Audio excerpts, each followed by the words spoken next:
Hi chat. Hi. Welcome. Good morning, and I hope all of you are doing fantastically today. Because I am.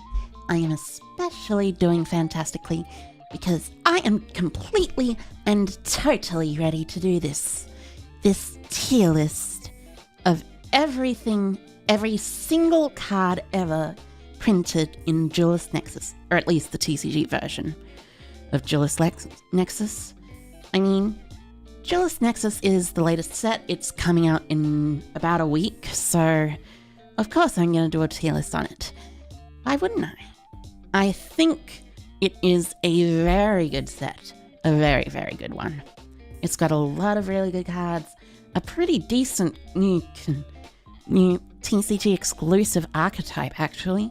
It's a lot better than people are saying from what I've heard, and it's also got some really, really cool cards in it that basically break the game and make it incredibly easy to get out superb, amazing, super insane, ridiculous boards. It is just that ridiculous. Anyways, how about I have a little talk about my day first so far? So, today I woke up particularly early. Well, actually, I woke up kind of late for how the time that I normally wake up. This is because I went to bed at approximately 3 a.m. in the morning, doing nothing but reading fanfiction on my tablet. I mean, what am I talking about? Reading fanfiction? I don't read fanfiction. Do you read fanfiction? I definitely do not read fanfiction, except for the fact that I was reading fanfiction on my tablet this morning at 3 a.m. And that kind of tells you how my sleep went, probably. I have been on a bit of a good streak when it comes to going to sleep early, but that good streak has now kind of flopped. At least I have managed to get here on time, though, and I am somewhat not exhausted today. Somewhat. Anyways, after getting up, I got myself some nice breakfast, some tea, and an egg. A fried egg, that is to say. And after that, well, I did something that I was planning on experimenting with for a bit. For like a couple of days, actually. I made myself some tea in a thermos, or, well, an insulated bottle of water. Water bottle or whatever. So, you see, this, I am holding it right now. It is essentially hot for the whole time I stream. And if I ever need to take a small sip of something, I can take a sip right on stream and it'll still be just as hot as the time I made it. Well, maybe a little colder than the time I made it, but almost as hot as the time I made it. I planned on this because, well, you see, it's kind of easy to get a bit of a sore throat, so, you know, after talking for such a long time on stream. So, I drink tea with honey to help me out here.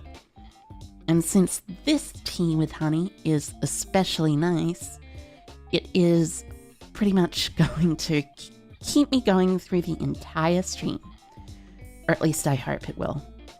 It won't go cold like any other tea that I have on the table. Usually, it'll just sit there and stay nice and warm as long as I remember to put the lid back on, which I shall remind myself to do. Put the lid back on after you have finished drinking from it. Okay, so.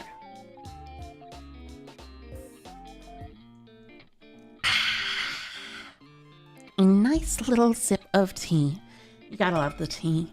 It's brilliant, fantastical, amazing, especially with honey and a lot of sugar. I like a lot of sugar more than I like just no sugar. A lot of sugar is really, really nice. But anyways, let us start getting into the game. And by game, I mean the tier list. Because, well, I mean, I am supposed to be doing the tier list, so, you see, might as well get it started now, right? Rather than later. And whoosh, the tier list time. So, this is a tier list that I personally created. Yes, it is a tier list of every single card in Duelist Nexus from 000 to 100. Well, actually 99, but technically it's 00. Technically there are 100 cards in Duelist Nexus, but that doesn't really matter.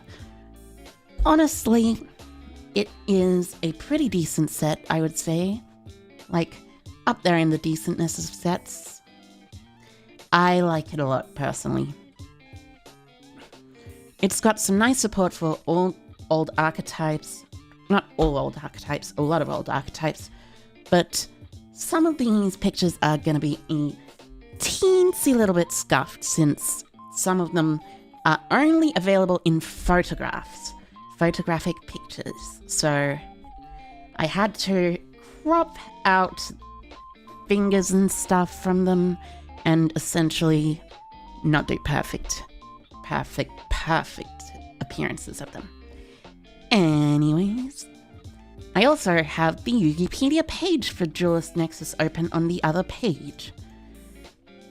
With this, I am going to open up every single card that I can and look at all of them and explain to you why they are good or bad. So, first up, we have got 000, Magician of Bonds and Unity. This card's garbage. I mean, to be honest, it is very, very rare. It's more of a collector's thing than anything else, but it is absolute, complete, total garbage. It goes right at the bottom of pack filler. It is basically unplayable in a format that does not have that grass looks greener, and in a format that has that grass looks greener, it is not very good. It's just a free 8-star special summon that gains 2/5 attack if your opponent has cards in their hand. But hey, at least the artwork is pretty cool. It's kind of meant to be like a pseudo rip-off version of Dark Magician and Dark Magician Girl together, working together in Bonds and Unity. But it is still a pretty garbage card. Next up, Wheel Synchron. So Wheel Synchron's an interesting card, to be honest. It's basically designed around Yusei Fudo's design from the anime of 5Ds. I mean, absolutely, of course it's designed around Yusei Fudo from 5Ds. But essentially, this little thing is really good for a very specific deck, for Synchrons.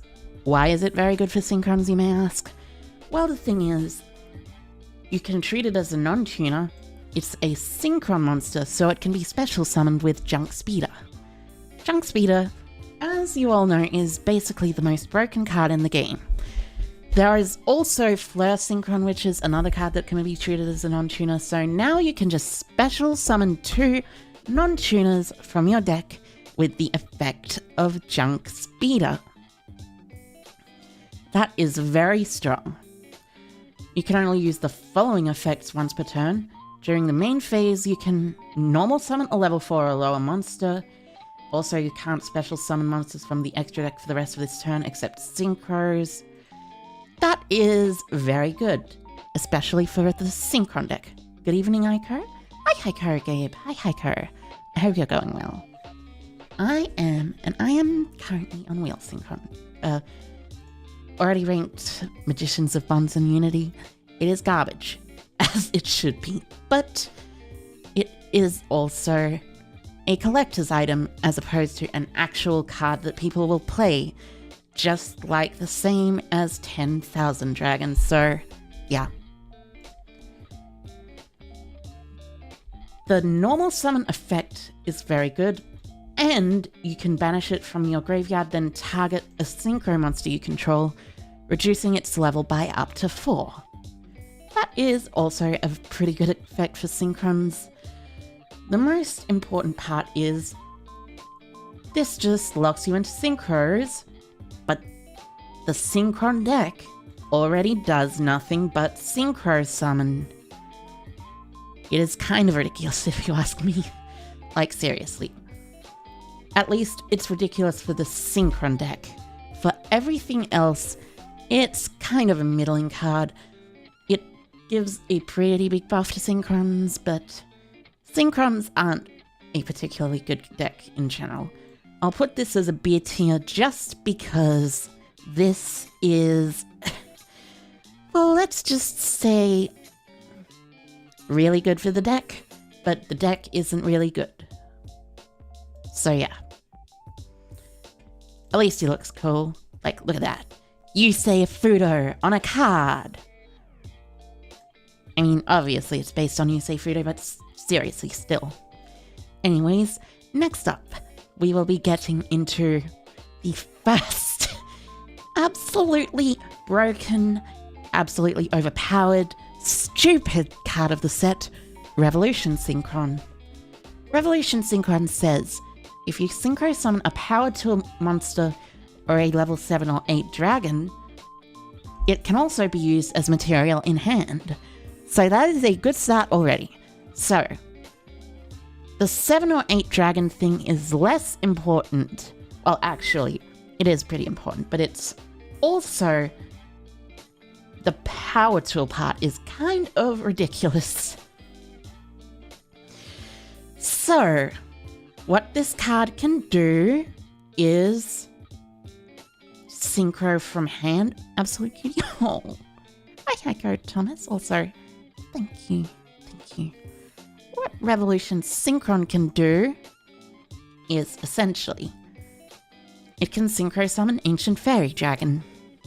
It can also synchro summon Power Tool Dragon. And also, it can synchro summon Power Tool Braver Dragon, which is especially ridiculous as Power Tool Braver Dragon is a 9-star synchro. So this can synchro a level 7, 8, or a 9, and then go into Baron after synchro summoning the Power Tool Braver Dragon.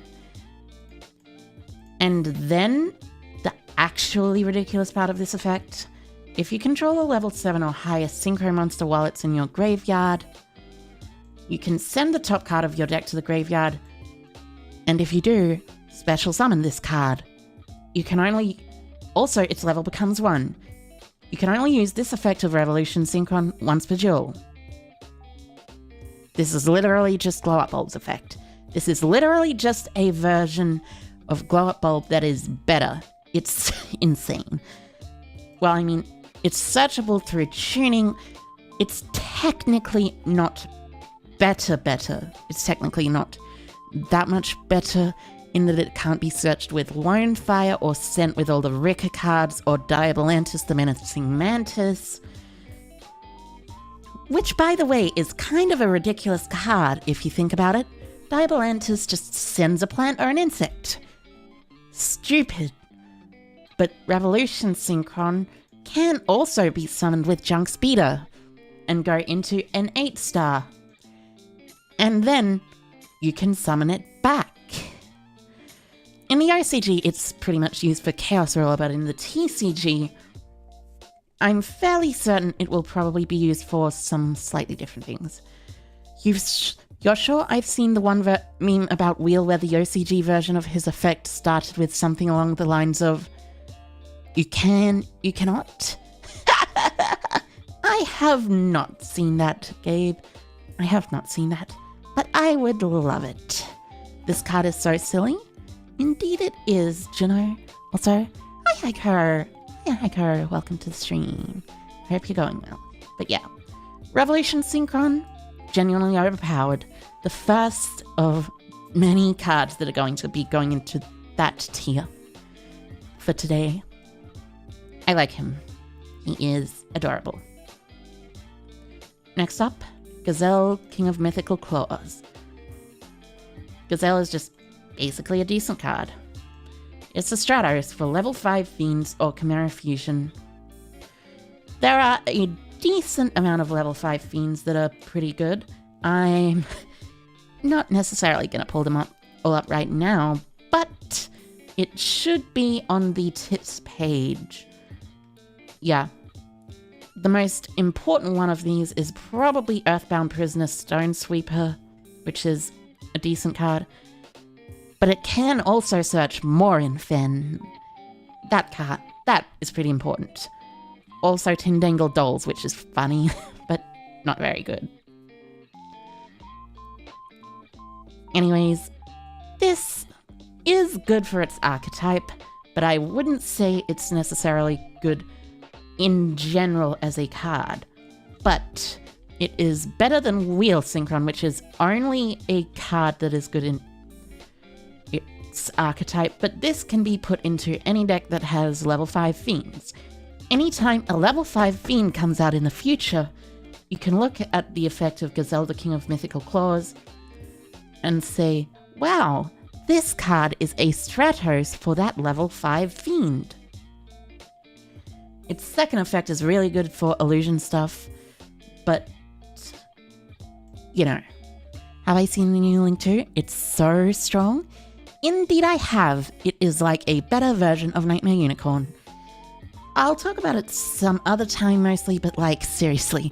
And also, it's obviously Rappa Chiyomaru, which means she has betrayed the S-Force to help IP Masquerena. Yeah. Wonderful, fantastic, amazing. And its effects are just both ridiculous. But anyways, as I would say, if it's sent to the graveyard as material for a fusion, you can add an illusion from your deck to your hand. That is very strong. Very, very strong. I am not joking.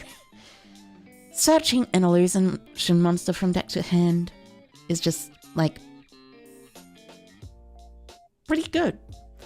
And you can do it wherever it's fusion material from. How do I feel about illusions? Do I think they might have a lot of potential? Honestly, I'll get into that in a little bit. But all I can say now is this searching a monster as a fusion material and adding a level 5 Fiend or Chimera Fusion, it's generally a pretty good card. And the more level 5 Fiends that come out, the better Gazelle will be. So he is gonna go right up here in A tier. Next up, we got Big Winged Baphomet. Baphomet says if it's normal or special summoned, you can add a level 4 beast monster and or a Chimera Fusion from your deck to your hand, but you can't special summon monsters from your extra deck for the rest of the turn, except for fusion monsters. If it's sent to the graveyard as material for a fusion, you summon an illusion from your graveyard, and of course, it's got the once per turn clause. Now, Baphomet is slightly different to Gazelle in that Baphomet is specifically limited to fusion decks. However, the fact that it adds 2 cards from deck to hand instead of just 1 is pretty strong, if you ask me. And if it's sent to graveyard as material, you can target an illusion monster and revive it, which is also pretty strong, but the better thing is its first effect. Any fusion deck that uses a level 4 beast will be very happy to have this. Do you know what fusion deck there is that has a level 4 beast? Branded. Yep. Springen's Kit. This can search Springen's Kit, which can search a branded card, which can win you the game. It is just slightly ridiculous, if you ask me. And then there is the second effect, reviving an illusion monster in your graveyard when it's used as material. which is really good. Honestly, in a vacuum, I would say this is probably worse than the effect of Gazelle, but given how the card works and the card pool right now, I'd say I'd put it at an A tier, but slightly better than Gazelle. Still, the more illusion cards that come out over time, the better Big-Winged Baphomet will become, to be honest with you. Now, next up, we get into the real meat of the illusions. First, Cornfield Coatl. Cornfield Coatl is, well, it shares several effects with other illusion monsters, but the first effect, well, actually, it only really shares its first effect with other illusion monsters. So, illusion monsters all have an effect that say, if they battle a monster, neither monster can be destroyed by that battle. So, they're actually illusions on the field. They're not real monsters. That's the gimmick of the type, I guess. Although it seems more like an effect type than a actual, actual card monster type. So, I don't know why they had it like that. It should have probably been something illusion effect, but illusion being a type is just decent too, I guess. It also loses to stuff like, Rivalry of Warlords, or There Can Be Only One. So that makes it slightly worse, but even so, it is pretty cool. Anyways, you can only use each of the following effects once per turn. You can discard it to add a monster that mentions Chimera Fusion from your deck to your hand, except Cornfield Coatl. This is decent, at least from what I can tell now. But there is actually a card which this searches, which makes this especially good, which is the next card, but still. Anyways.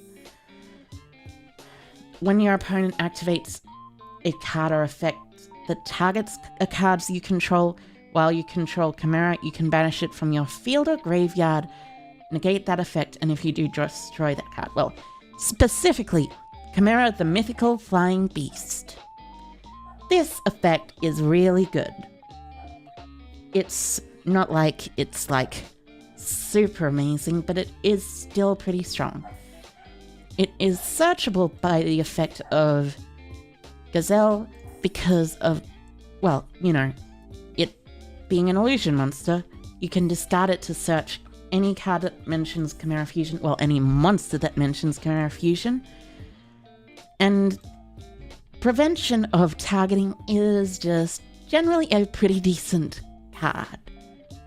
The new illusion stuff seems pretty fun. Indeed it does. Also, hi Heiko, Dragon's Twilight. Hi Heiko. Welcome, welcome. Hope you're doing well. But yeah, Cornfield Coatl, really up there with ridiculousness. Well, actually not ridiculousness, but it's a pretty good card. And the more cards that mention Chimera Fusion that come out, the better Cornfield Coatl will get. So, overall, I'll probably put Cornfield Coatl in A tier, though a little below Baphomet. Next up is Mirror Sword Knight.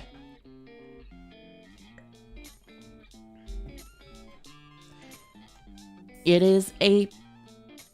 has the regular illusion effect, as always, and you can only use each effect once per turn. So, it has a quick effect to attribute it and special a monster that mentions Chimera Fusion except itself, which is pretty good. It's a lone Fire Blossom, and when the monster your opponent controls activates its effect, while you control Chimera the Flying Mythical Beast, which is gonna be kind of a theme with these specific illusion monsters.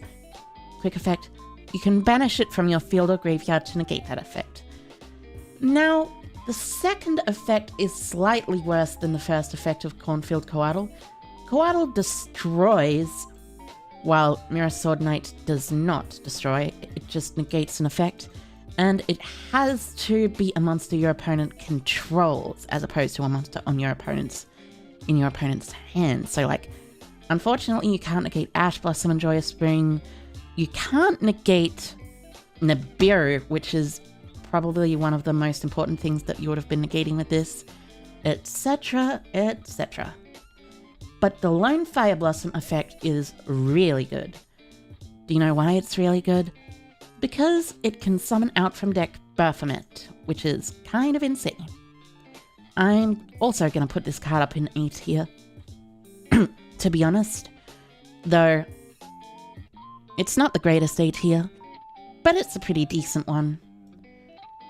I'll probably put it below Coatl though, because Coatl can search it.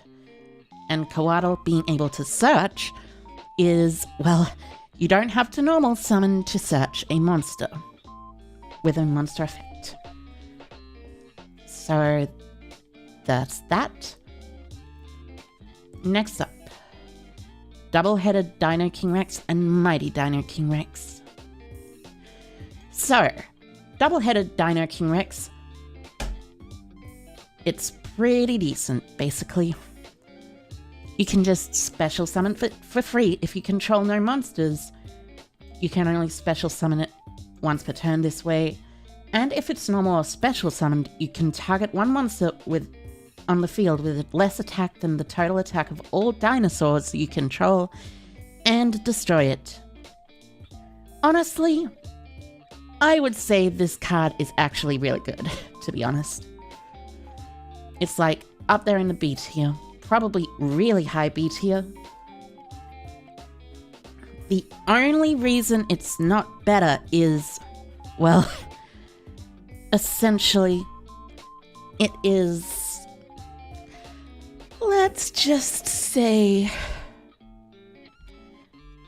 not a very big thing that 6-star decks are big in the meta right now. Technically, there are bestials, so this is okay with those, but this isn't really that good. It's really decent, though. Can sometimes pop really annoying cards, and it is the first 6-star that has the ability to special summon itself if you control no monsters.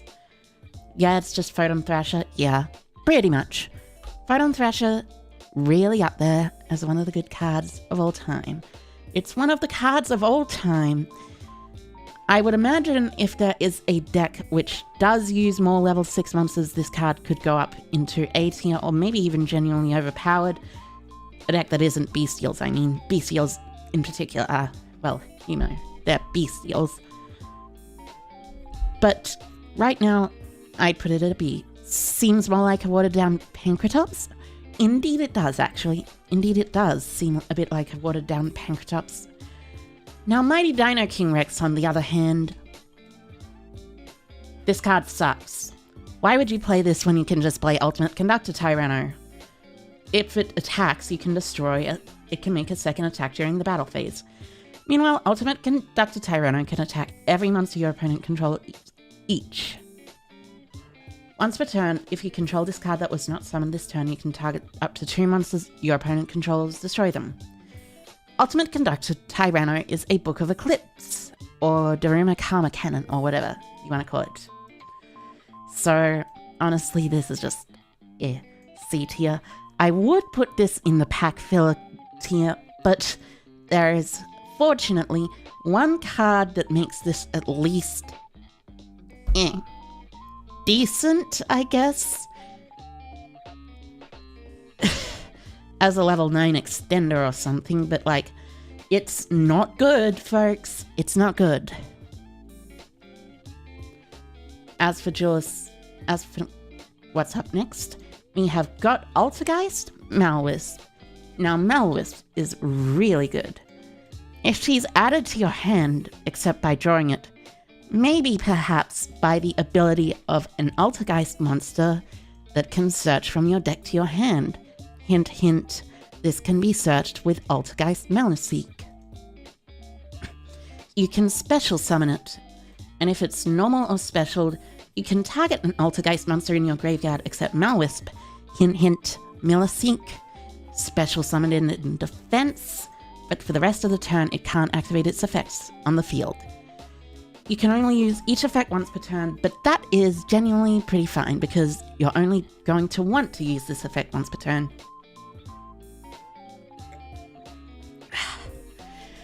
Honestly, I can see a world in which this is just used to turbo out Cupid Pitch in a deck that doesn't need to normal summon.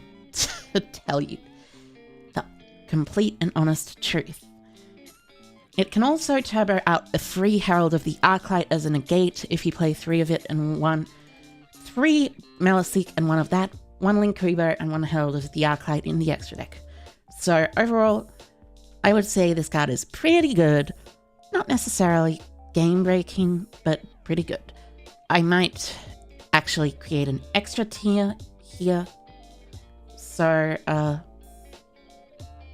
do I do that?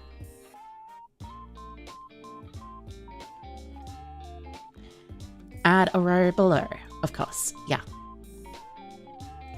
And this shall be the S tier, which is not genuinely overpowered, but still really good. So Malrisp is really, really good, but she's not overpowered. Next up, we got Altergeist Paratrader. It can attack directly. That seems somewhat familiar. You can only use each of the following effects once per turn. When it inflicts battle damage, you can draw a card. If it's sent to the graveyard, you can send an Altergeist from your hand, deck, or face-up field to the graveyard except itself. Yeah, honestly, this is just a worse Maliseek. C tier. It's not bad, but like, why play this when you could just play Maliseek? Really? Next up, Mannadium Torrid. So, Torrid is another of the Mannadium tuners. It special summons if you control a Vsas or a monster with 2100 attack, 2100 defense, 1500 attack. So, you play this in one of your Vsas Starfrost decks. So, it's an additional extender. Its second effect, however, is particularly important. If it's destroyed by battle or card effect, you can special summon any Mannadium tuner from your deck. You can only use this effect of Torrid once per turn, but that doesn't matter, because with Torrid, you shall be special summoning the non-once per turn Mannadium Meek. And the thing about Mannadium Meek is, it is kinda broken. So you pop Torrid, special Vsas, or any of your Mannadium Riemhart or whatever, and then you summon from deck Meek, and with Meek on field, you can win. Oh. Hi, Ko, Alfonso. Hi, Ko. Oh yeah, this gets all the small ones? Indeed it does. Torrid is, well, I wouldn't say Torrid is game-breakingly overpowered, but it is still up there in S tier. This card is going to make Mannadium a genuine threat in the mirror. In the meta, I mean, not the mirror. But anyways, let's see how this list ages. Yeah, I hope so too. So, yeah, basically, Torrid, S tier, better than Malwisp, definitely worse than Revolution Synchron. Next up, we got Veda Kalanta. Veda is the next villain in the Vsas lore saga. He is the dark to Vsas's light. He is a guy who searches clean the world if he's summoned.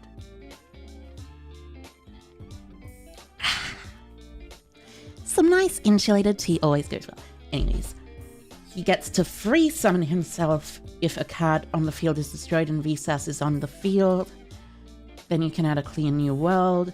And if another monster is destroyed by a card effect, you can target a monster your opponent controls, destroy it, and it gains attack equal to that monster's original attack until the end of the turn. You can only use each effect of Vader once per turn. So, Vader Kalanta is a decent card. It is a main deck version of Vicious Astrolabe. However, I would not play this card in any deck. Maybe as like a one of at best, but Clear New World is nowhere near good enough to search for using the effect of Vader. It targets a monster you control, destroys it, and special summons a monster from your deck in defense position with a different original type and attribute whose level is lower than that monster's original level, but negate its effects. Technically, it is decent enough in Manadium, but most of the monsters you want to summon from deck are the tuners, and why would you summon from deck a Torrid by popping a Riem Heart? That doesn't seem like a very good idea. Especially since you'll likely already use the Torrid's effect. You can also pop a Meek, special summon a Torrid, but I don't know, I just don't think this is very good. And the worst thing about Clear New World is it's original level rather than actual level on the field, so, you know. The last time you did a tier list was when Runic came out, and we know the rest. That's pretty fair. That's pretty fair. To be honest, Runic is a really good deck. It reads like special summon a bunch of monsters, but it's totally fair if you don't see it that way.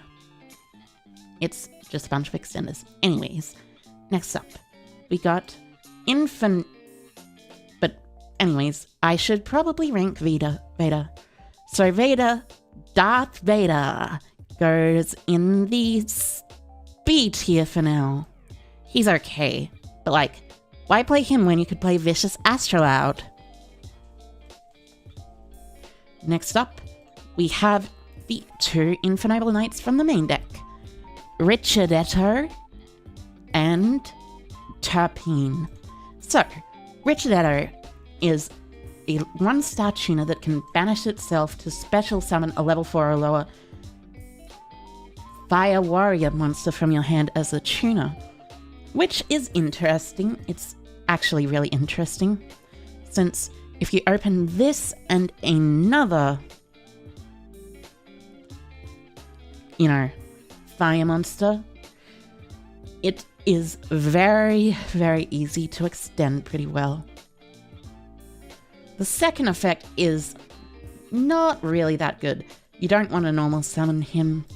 If it's normal or special summon, you can target a level 4 or lower Fire Warrior in your graveyard, special summon it, and you can't special summon monsters for the rest of the turn except warriors. Infinable Gaming finally? True. You've been coping for so long. I mean, yeah, the new Infinable cards are genuinely actually pretty good. Richardetto is actually only really good for its first effect, though. Its second effect locks you out of one of your most powerful monsters, Power Tool Braver Dragon, and also it locks you out of Power Tool Dragon in general. But it's fine. Being able to special summon from your hand by banishing it from your hand is decent enough. I think it probably won't be used that much though, maybe as an extender through Isolde if you already have Renowned. So, I should probably put Richardetto in the top of B tier. It'll be played, but it won't be the best card in the deck. But next up, Terpene is actually pretty strong. Terpene's effect is, while it's an equip card, the equipped monster can be treated as a tuner if used as synchro material, which is actually pretty good for Infinable Knights. They kind of need more tuners. Or at least higher level tuners that are, you're able to summon out with a normal summon. But there are there are a couple of tuners already, but it's always better to have more tuners. And Terpene is a non-tuner, which is good as well. Its second effect really shines, though. If you control a monster equipped with an equip card, you can special summon it from your hand or graveyard, but if you summon it from the graveyard, you banish it when it leaves the field. See, this basically says, hey, you get to special summon monsters for playing the game. It's just a pretty good extender. Its third effect is also, I mean, of course, the shared Infinable Knight effect, but really, its second effect is where Turpin shines. Turpin being able to just special summon for free means Infinables just get an additional extender. They need more extenders that are level 4 and stay level 4 when they remain on the field. So, Turpin as a level 4 warrior that stays a level 4 when special summoned will go up here into the A tier. And next we have the Nemleria cards. First, Dreaming Reality of Nemleria Realized. Gains 100 attack for each face down card in your extra deck.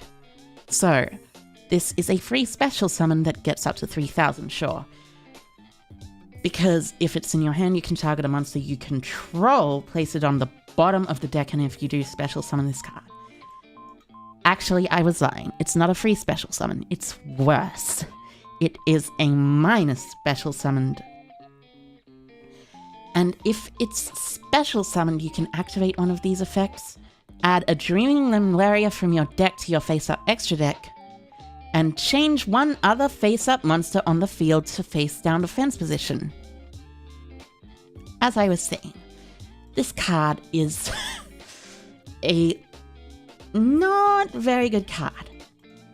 I wouldn't straight up call it unplayable or pack filler, but it is like, why would you want to do that? The only scenario in which I would play this, however, is with this little card called Serpentine Princess, which special summons a level 3 or lower monster from the deck if it's returned to the deck. So, Serpentine Princess Dreaming Reality of Nemleria Realized is actually kind of a silly combo, but it's not very good. In this case, I will probably... No, this is not pack filler. Add a row below. This... Wait. Is the D tier.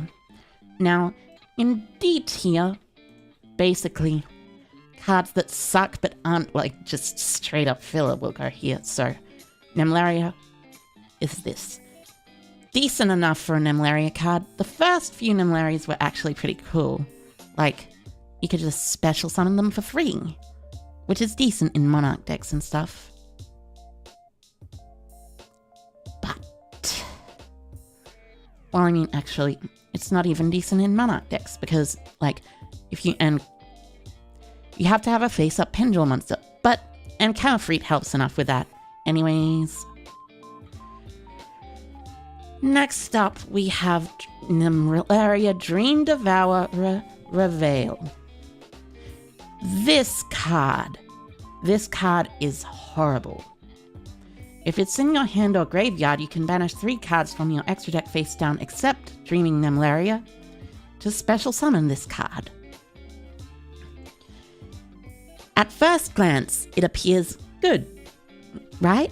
It's just like a free level 10 special summon like Gizmo Orochi, but worse. Nope. You cannot special monsters from the extra deck the turn you activate this effect, except Pendulum monsters. It's bad, folks. It's really, really bad. You can send one other level 10 beast monster from your hand or face-up field to the graveyard, set a Nemleria trap from your deck. And this is also not particularly good. There is only one Nemleria trap, and yeah, that's not really a good card. So, honestly, this is also straight up pack filler. Sure, it's a 2/5 special summon, but you want it... Special summons are good because they allow you to go into your extra deck, not because they, don't and are just big monsters. At first glance, it looks better than it actually is, but when you read it properly, it sucks really badly. Okay, needed that little drink. Anyways, moving on. Next up, we got Yveltal Follis and Evolsaur Liars. Follis, well, can I be honest? Yveltal Follis is basically a custom card. It says, if a monster you control would be destroyed by battle or card effect, you contribute a reptile or dino you control instead. You can only use each of the following effects once per turn. If it's normal or special, you can special an Yveltal from your hand or graveyard in face down defense. That's pretty good. But if it was deck, it would be slightly better. And during your main phase, the custom part of the effect, you can set an Evo Force or Evo Instant directly from your deck. The reason this is so good is because Evo Force is, well, it's pretty much Test Tiger for Evoltals. Evo Instant is a quick one during your opponent's turn, but it's slightly worse. But Follis's effect to set Evo Force means that basically any deck that wants to play dinosaurs can pretty much play Follis. You can set it... Well, no, not any deck that wants to play dinosaurs, but you know what I mean. You can have Follis out in a reptile deck, tribute it with the effect of Evo Force that you set, and then special summon an Evolsaur. There aren't very many good Evolsaurs, however, but there is one coming out in this pack specifically, the aforementioned Evolsaur Liars. So, if Evolsaur Liars is normal or special, you can set an Evolutionary Bridge or Evo Singularity directly from your deck. Evolutionary Bridge is just a, battle trap, which is but Evo Singularity is kind of ridiculous. You see, the thing about this is Evoltal Follis, that is. The thing about this is that Evoltal Follis sets Evolutionary Bridge from deck. Evolutionary Bridge has, well, not Evolutionary Bridge, Evo Force. Evo Force tributes Follis to summon Evolsaur Liars. Evolsaur Liars sets from deck Evo Singularity. With Evo Singularity, you can use the Liars and the Follis in your graveyard to go into an Evo monster in any deck that can utilize reptile monsters. Honestly, it's probably not the greatest engine, but it seems like it would be very funny to use. The only thing that is unfortunate, you can't search Follis anywhere near as easily as you can search Liars.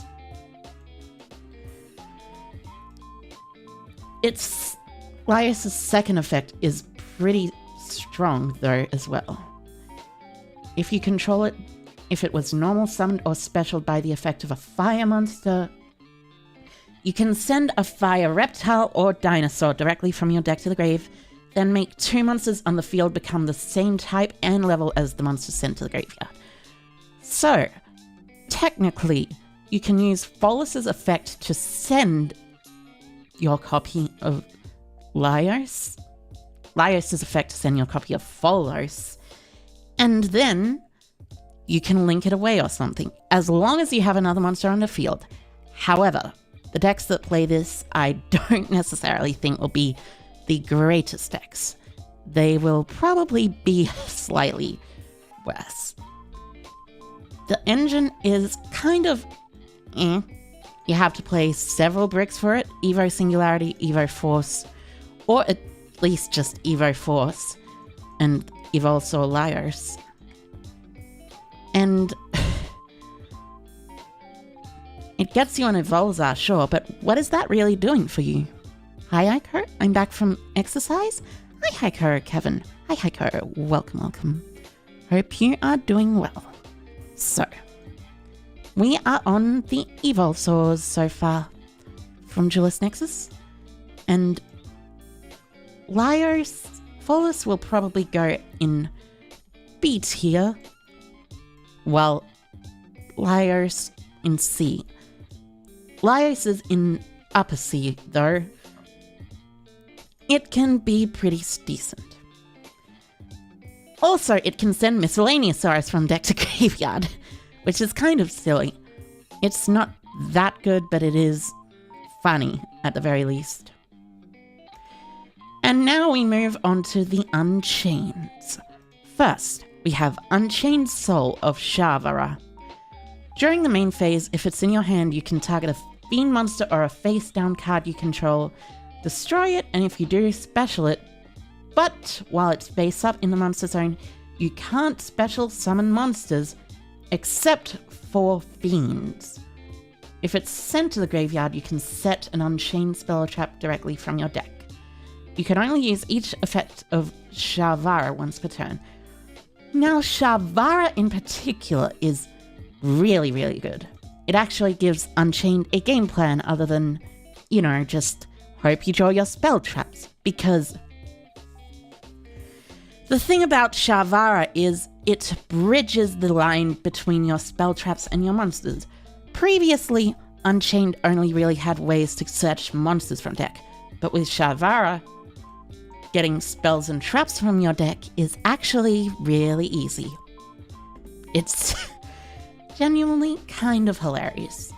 You just Shavara effect. Pop the set back row. Set from deck your trap and win the game. Maybe. Well, I mean, honestly, it can search a revive effect or a pop effect, so it's good either way. But the better thing about Shavara is it's just another extender. Unchained kind of needed an extender. There's Rakea and there's also there's Rakea, which was your starter, and there is Unchained Soul.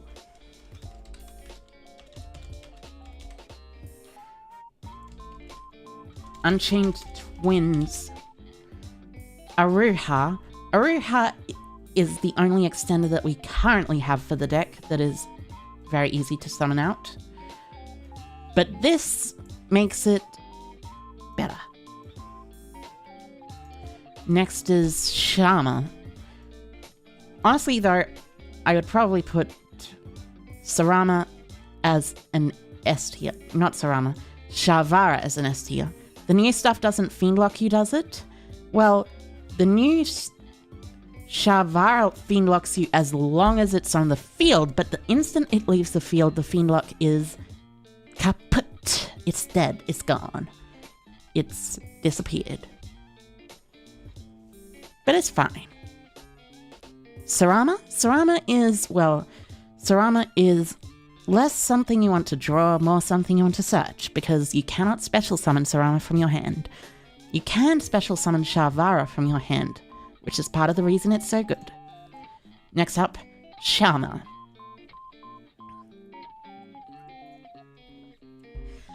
Shama targets a card you control, destroys it, then destroys a spell or trap on the field.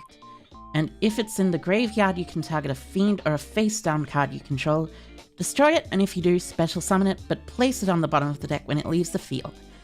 If you can only use each effect of it once per turn. So Shama is something that Unchained has also sorely needed. A graveyard extender. Finally, Unchaineds don't die if they just have monsters in the graveyard. And they have something they want to actually link away as well. So I would put Shama up there in the A tier, however, because you only really want to play one of it. It is very strong. Its spell trap removal effect is good, and its revive effect just allows you to have really good grind game. But it is not good enough to play more than one, and you don't really want to draw it. You want to special summon it with the effects of one of the Unchained monsters, or the effect of one of the Unchained back row. Now, something very interesting is if it leaves the field, it gets placed on the bottom of the deck, but it doesn't have to leave the field to, well, get off the field. You can overlay Shama and Sharvara into the 6-star DDD King DDD Wave King Caesar Regulus or something? Wave King Caesar. High Wave King Caesar, right.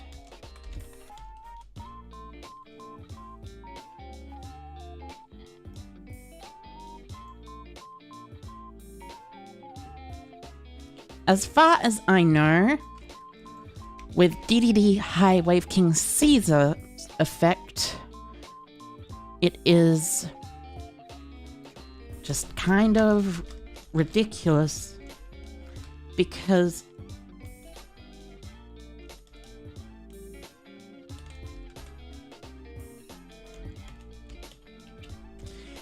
well, it's a solemn warning. It is literally just a solemn warning. It's Wave Oblivion King Caesar Ragnarok. That is it. No, that's not it. Wave High King Caesar. Yes, this is it. So, Wave High King Caesar. When a spell, trap card, or monster effect is activated that includes an effect that special summons a monster, you can detach a material from this card, negate the activation, and if you destroy that card. Then you can make another DDD and this card gain 18 attack until the end of the turn. So, you use this and this to overlay for these two. This and this to overlay for that one. Which, let me just tell you, it's kind of ridiculous. It's Nibiru protection. It is negation on your opponent's turn. It is so many other things. I would say that helps with the position that they are in. But anyways, this can go to the graveyard if it's overlaid as an Xyz material, fortunately.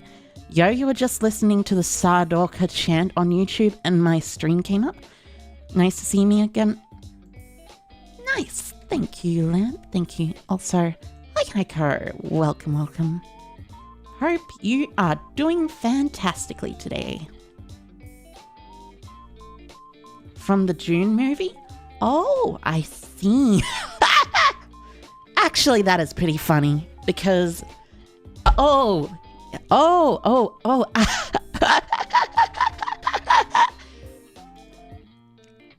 Duelist Nexus has the same name as DUNE. I didn't even realize that. That's kind of hilarious. So that'll get some extra eyes on this, probably. Although they won't necessarily be interested in Yu-Gi-Oh! Probably again. Now, anyways, where were we? Ah, yes, more legacy support. Next up, Ultimate Bright Knight Ursatron Alpha. This card is very interesting, is what I can say at the absolute least about it. It's always treated as an Ursarctic and Drytron, and it can't be normal summoned or set and must be special summoned by card effect. as you do with Drytron effects. If you control an Earth-Arctic or Drytron except itself, you can special summon it, then add an Earth-Arctic or Drytron spell trap from your deck to your hand. You can only use this effect once per turn. So, let me take a sip of my tea first, then explain what this card is.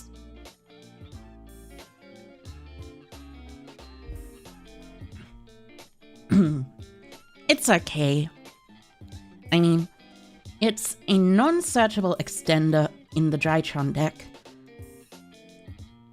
Drytrons only really search each other through the sending to grave, so if it would special summon itself from the grave, it'd be a lot better, but then it might actually be ban-worthy. However, it is still a good extender because you can just special summon it if you have a Drytron, and you can special summon it because it can't be normal or set, and then add an Earth-Arctic or Drytron spell trap from your deck to your hand. Which means, as long as you have a Drytron, you can use this, but it's not the greatest. You'll be in and out of streams, take care, y'all. You take care as well, Lamp. You take care as well. Hope you have a good time. So, this card is an additional searcher for Nova, Fafnir, the counter trap. I think it's a counter trap. Either it's a counter trap or it's a normal trap. And it also searches the incredible rank 4. Well, no, it doesn't search any incredible rank 4. It's a 7-star. It is, however, searchable by one Earth-Arctic spell. The spell card, Earth-Arctic Departure. You discard a card to add 2 Earth-Arctic monsters from your deck to your hand. So, you can search Mick Polar and that, which is interesting but not good because Mick Polar has distribute from hand. Trap card, counter trap, Meteor Shower? Yeah, that's right, that's what I thought. But anyways, you do not want to... This is like the only one you would want to play. Well, no, not Mick Polar. Which is the Earth-Arctic that is... It's one of the megas, I think. Mega.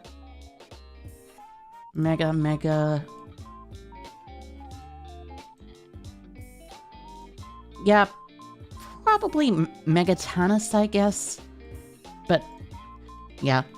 You can go into the 1-star tuner with it, which is okay, but not super strong, just okay. It does bridge the gap between Earth-Arctic and Drytron a bit more, which is cool, but Earth-Arctic and Drytron are still not very good together. Because Earth-Arctic monsters can be normal summoned, while Drytron monsters require you to special summon them and prevent you from special summoning monsters that can't be normal summoned. I would assume the idea is something along the lines of you do your Drytron stuff during your turn and Earth-Arctic stuff during their turn, but that still kind of sucks if you ask me. Anyways, I will still put this up in A tier, if only because it is a Drytron card that is an extender. And even if it's searchable by a weird card that, like, you have to play another Earth-Arctic for, that's still fine. It's still decently searchable. But it's still really good. Next up, we have Rescue Ace Preventer.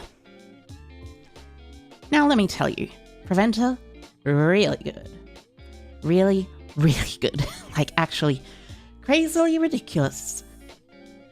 It's a free special summon from hand. You can Book of Moon an opponent's monster at any point in time. And if it's sent to the graveyard, you can target a banished rescue ace and special summon it.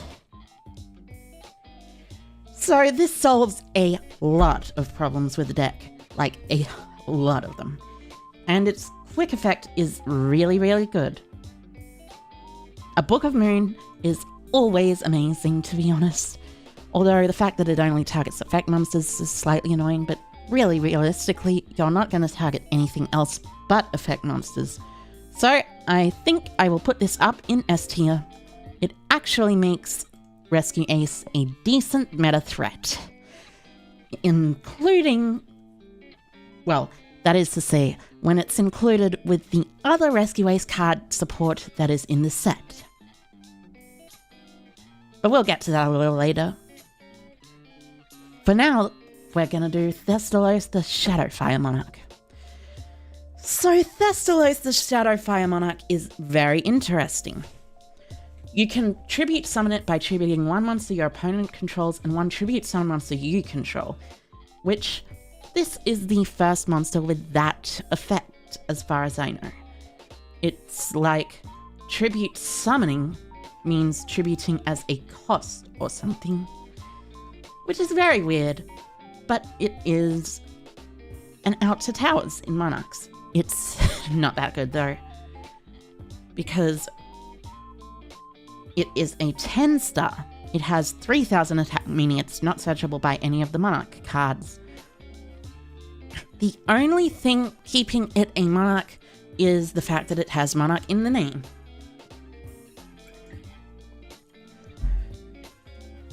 And if it's tribute summoned, you can banish a random card from your opponent's hand and then inflict 1000 damage. Then, if it was tribute summoned by tributing a level 8 or higher tribute summon monster, you can banish a card on the field. And if it was a fire or dark, inflict damage to your opponent equal to its original level times 200. So, the second effect is actually pretty decent, but the fact of the matter is you do not want to play this in Monarchs. It's unsearchable. It is kind of bricky, even more so than regular Monarchs.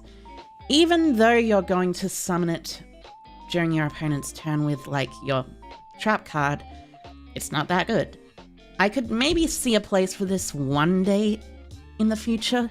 It is a fire pyro, so that type has been getting a lot of support recently, and it could theoretically work in a pyro deck that uses it. But for now, I honestly think it's not probably going to work out very well. I'll put it in the C tier. The only reason it's not lower is because it's not an objectively bad card or just pack filler, but it is still pretty mediocre, below average. You know what I mean. Anyways, hold on a sec. I need to be right back. I will be just a minute, because I am going to have a quick meeting with a little friend in a particular room, if you know what I mean. Back in a bit.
Tycho, I'm back. Sorry about taking so long. That kind of, you know how it is sometimes, right? Yeah. You know how it is sometimes. Anyways, hopefully I am gonna do the rest of this tier list today. Well, almost definitely. But anyways, we just had Thestalos the Firestorm Monarch. Shadowfire Monarch? Yeah. Thestalos the Shadowfire Monarch. And, well, you know,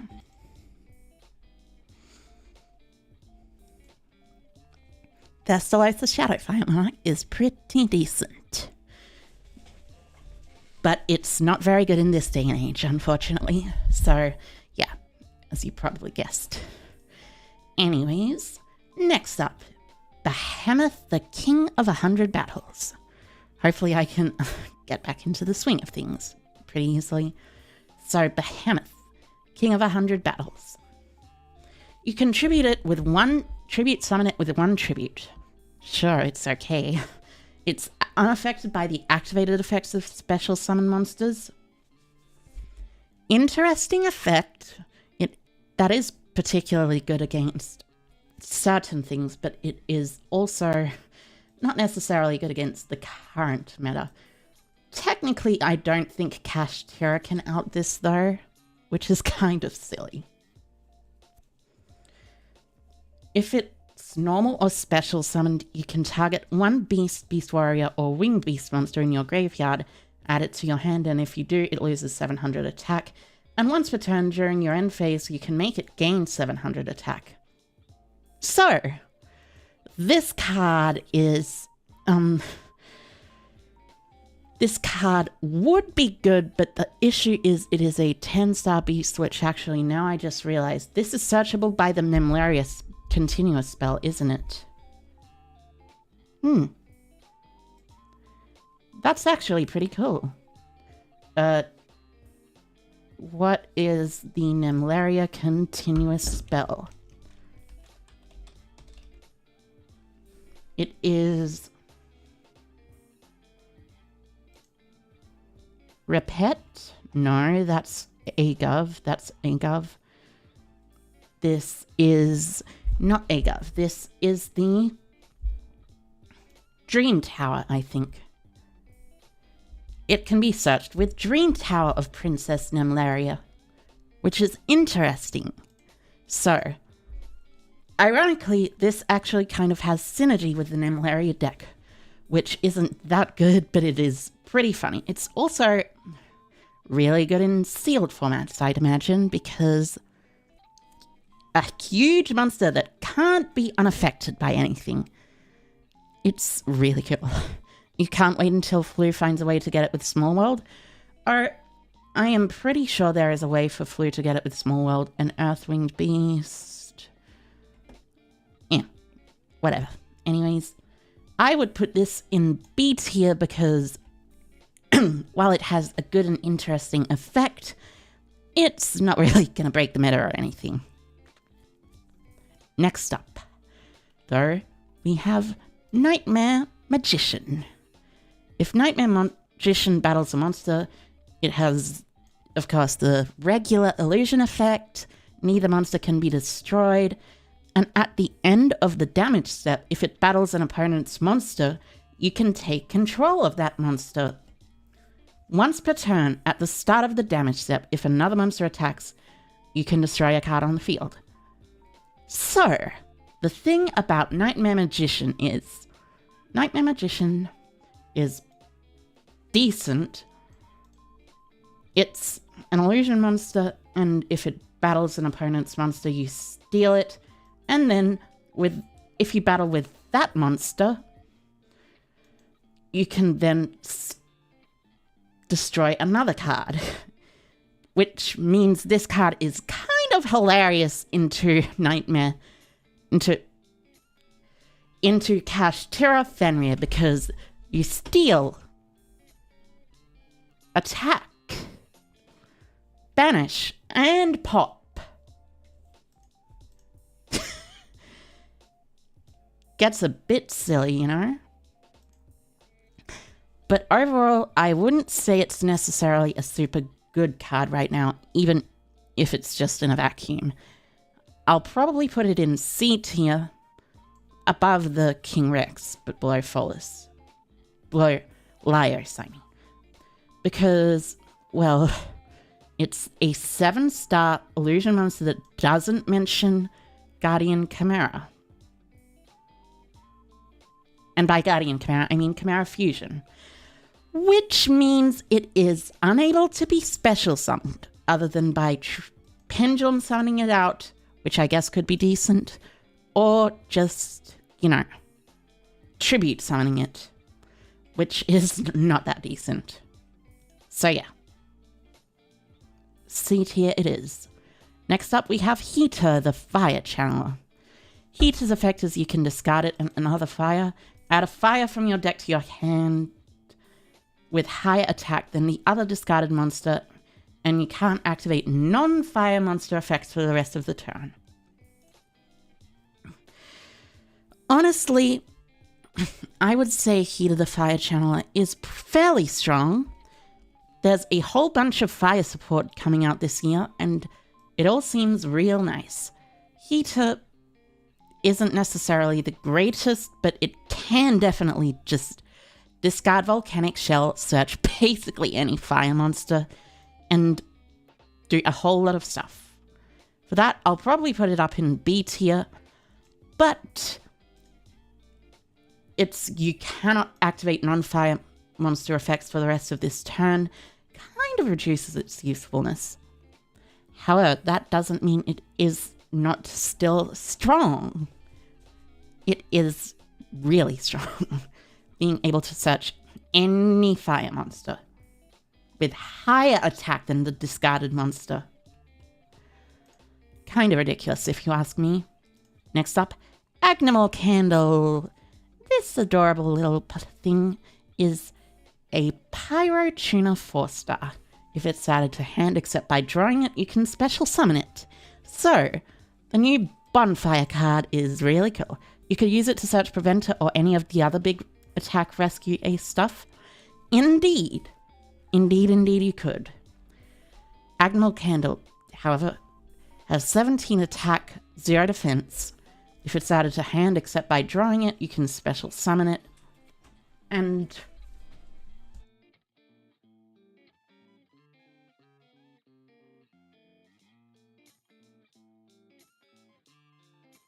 sorry about that. As I was saying, if it's added to hand except by drawing it, you can special summon it, and you can only use this effect once per turn.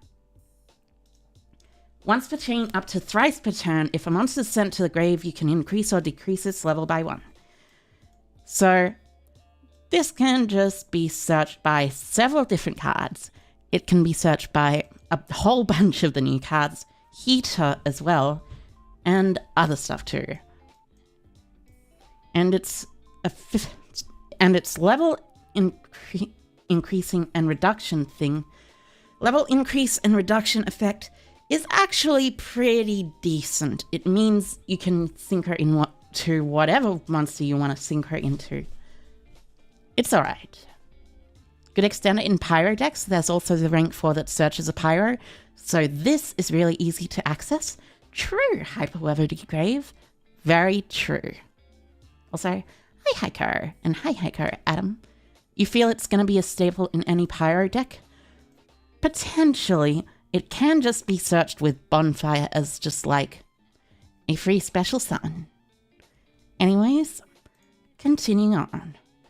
Agnimal Candle is pretty decent. I'd still put it up in B tier, maybe A tier for its adorableness. Well, if we're taking adorableness into account, actually, this would be genuinely overpowered up here. But A tier, its adorableness, I'll give it enough credit for that and its effect. Look at this little cutie. Doesn't he look adorable? Anyways, moving on next. We've got Doomstar Ulka. Doomstar Orca's a wind beast that's a 4-star, 1500 attack, 400 defense. When exactly one monster you control and no other cards leaves the field by an opponent's card effect, you can banish it from your hand or graveyard. If it's in the graveyard or banished face up, special summon it. Otherwise, sorry, throat sore. Otherwise, special summon this. And if it's special summoned, you can make it gain 1500 until the end of the next turn. You can only use each effect once per turn. This card's okay. I mean, like, it's not really good, but it's kind of funny.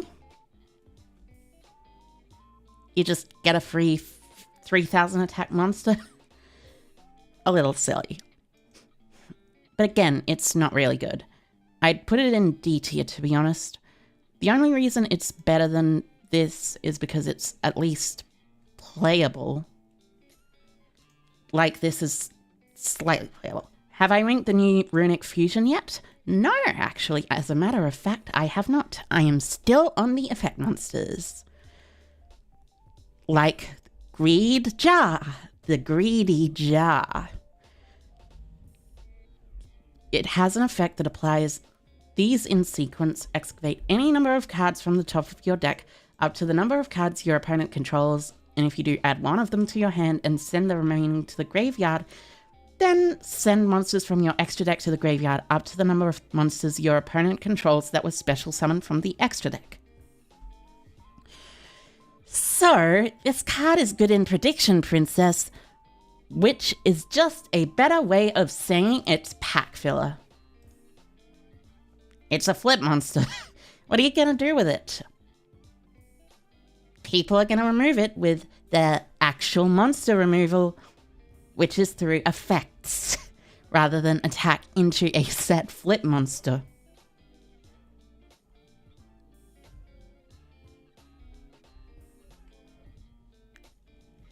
Yeah, this isn't good. Next up, we got Click and Echo. Click and Echo is an adorable pair of dolphins, or sharks, I'm not sure. They look like dolphins or sharks, but it could be either way. That can't be used as material for fusion, synchro, or Xyz summons, only link summons, and can't be tributed while face up in the monster zone.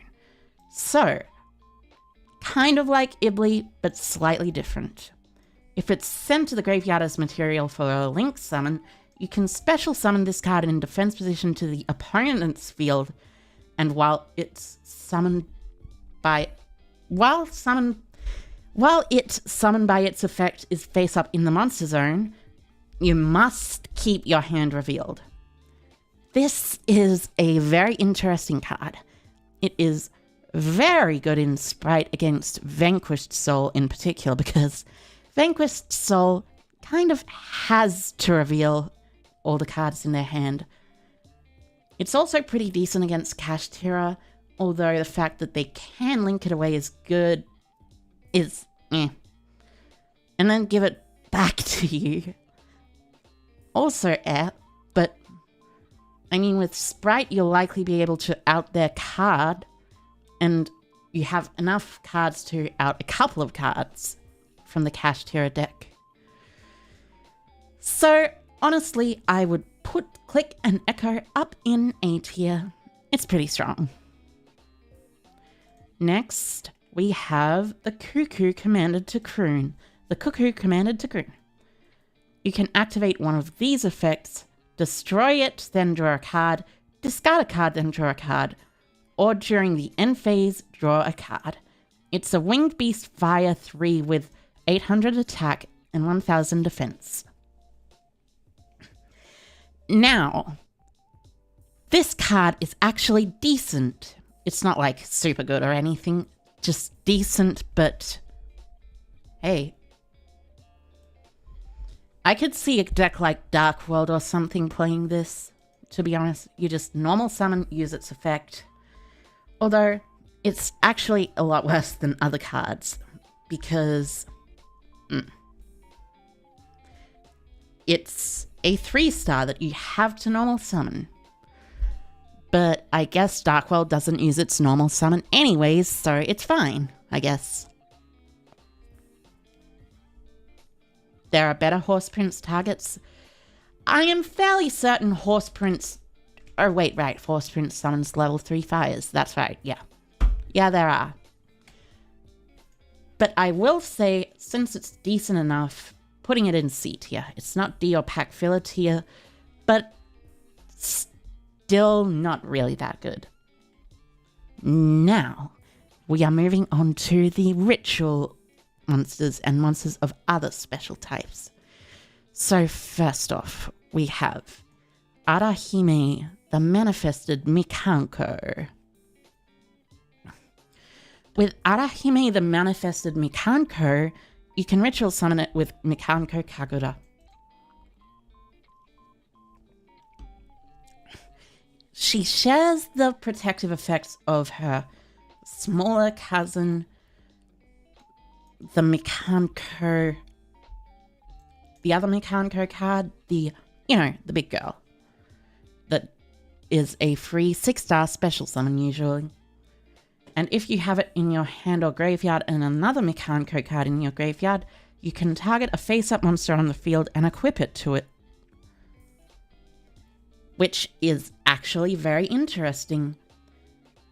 And while it's equipped to a monster, during the end phase, you can return it and the equipped monster to the hand. Now this is really interesting. The first effect is always fine as usual. I mean, you just basically crash into a big guy. But the second effect, though, is where it really starts to shine. Arahime is actually a decent removal spell on its own. You can add Arahime from your deck to your hand with the effect of the other Mikanko, which specifically is Arahime, of course. You add it with Arahime, discard Arahime. Then you can use Arahime, target an opponent's monster, equip it, and end phase you just out that monster. It's decent. Not as strong as I would say some people would give it credit for, but at least decent. Being a one target removal is still pretty good. But overall, I would rank this as a, high B tier. Not many decks are going to play this, but some decks, especially Mikanko, are going to love this. Next up, the fusions. Chimera, the king of Phantom Beasts. This is the first Phantom Beast support in years. Its name becomes Chimera while on the field or in the graveyard, and you can only use each of the following effects once per turn. If it's fusion summoned, you can activate this effect. Well, it's a 6-star Wind Beast, 2100 attack, 1800 defense, just for the record, which, that is basically the stat line of the original Chimera, the Flying Mythical Beast. But this is far better. If it's fusion summoned, you can activate this effect. Just hand rip your opponent during the end phase. And during your opponent's turn, you can banish it to target a beast, fiend, or illusion monster in your graveyard. Special summon it for free. Now, Chimera is really, really good. Really, really, really good. It's up there in the S tier. I wouldn't say it's particularly overpowered or anything, but still it is good enough because it is a hand rip. Hand rips are not very fun to play against. And it is also a quick special summon during the opponent's turn. Which, let's just say some of the cards this can summon is kind of ridiculous. I'd imagine there's probably something in a Chimera Tri-Brigade deck that uses Chimera the King of Phantom Beasts to just, like, you know, go ridiculously overpowered with Patchwork, 3 of this, 1 Gazelle, some Baphomets, and some other stuff. And some of the illusions as well. And then during your opponent's turn, you can summon a beast or fiend or illusion from your graveyard. So, you hand rip your opponent, summon a kit during your opponent's turn, use effect of Shureg on the field. However, it is better in a different deck. Branded. Branded is just absolutely ridiculous with this. Well, not ridiculous. It still requires branded fusion a lot of the time, but sometimes you can just fusion summon this and that'll be enough mostly. It's really good. Like I said, S tier for certain. Next we have Chimera the Illusion Beast. Chimera the Illusion Beast is an 8-star Dark Illusion fusion effect with 3100 attack, 2800 defense, and it requires Chimera the Flying Mythical Beast and an illusion monster or more. Its name becomes Chimera while on the field or in the graveyard, and it can also attack monsters a number of times each battle phase up to the number of materials used for it. This is interesting, but like, it's 2 attacks. It's not that good. It has the regular illusion effect. If it battles a monster, neither can be destroyed. And at the end of the damage step, if it did battle an opponent's monster, that monster's attack can go to 0 and its effects straight up negated. Like, seriously. Its effects go to get destroyed. This thing is really interesting. I wouldn't particularly say it's amazing, but it is fairly okay. I'd put it up in A tier, but essentially this is the Lunalight Tiger all over again. It attacks multiple monsters. Not Tiger. You know what I mean. The Lunalight Panther Dancer, Tiger Dancer, whatever it's called. Attacks multiple monsters, reduces their attack, negates their effects, and then following up, you're able to do a lot of other stuff. It's alright. However, the issue with this card is it does not have any protection or any effect that activates during the main phase, which kind of sucks. So, to compensate for that, it's lower A tier.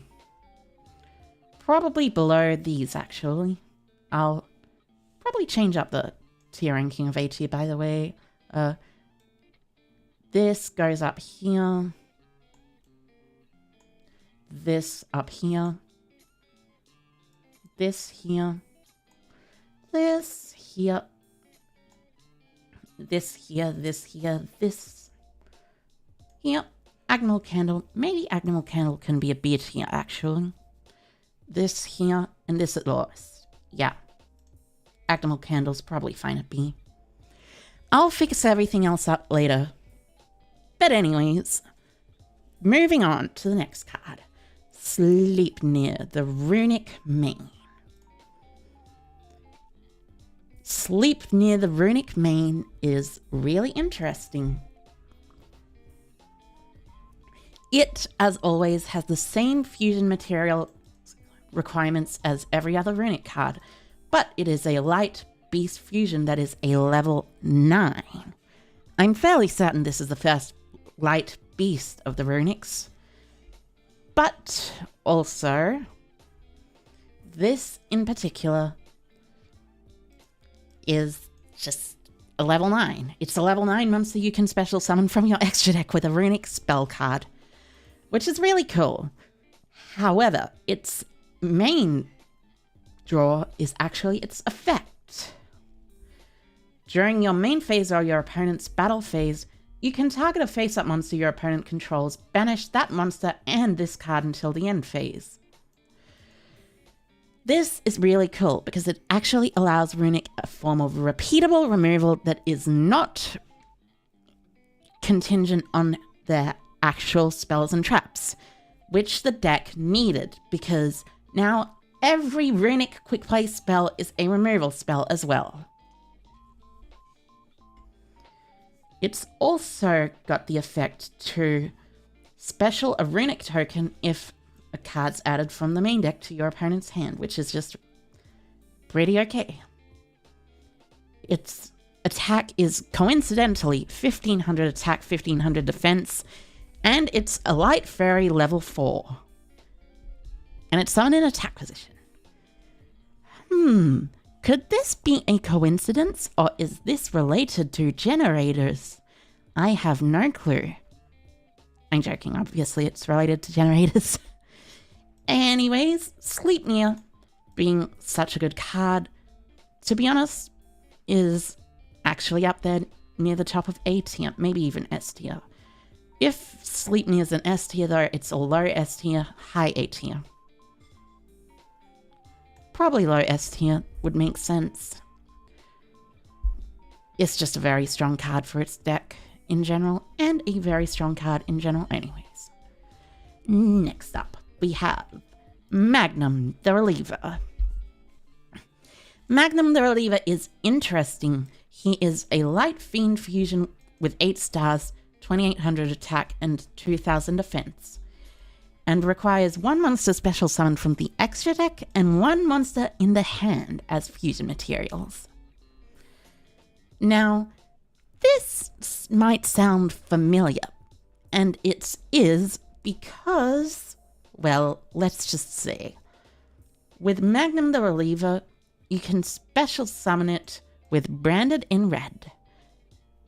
The card you add back to hand and the monster special summon from your extra deck, the Mirror Jade, are the only cards you really need for it.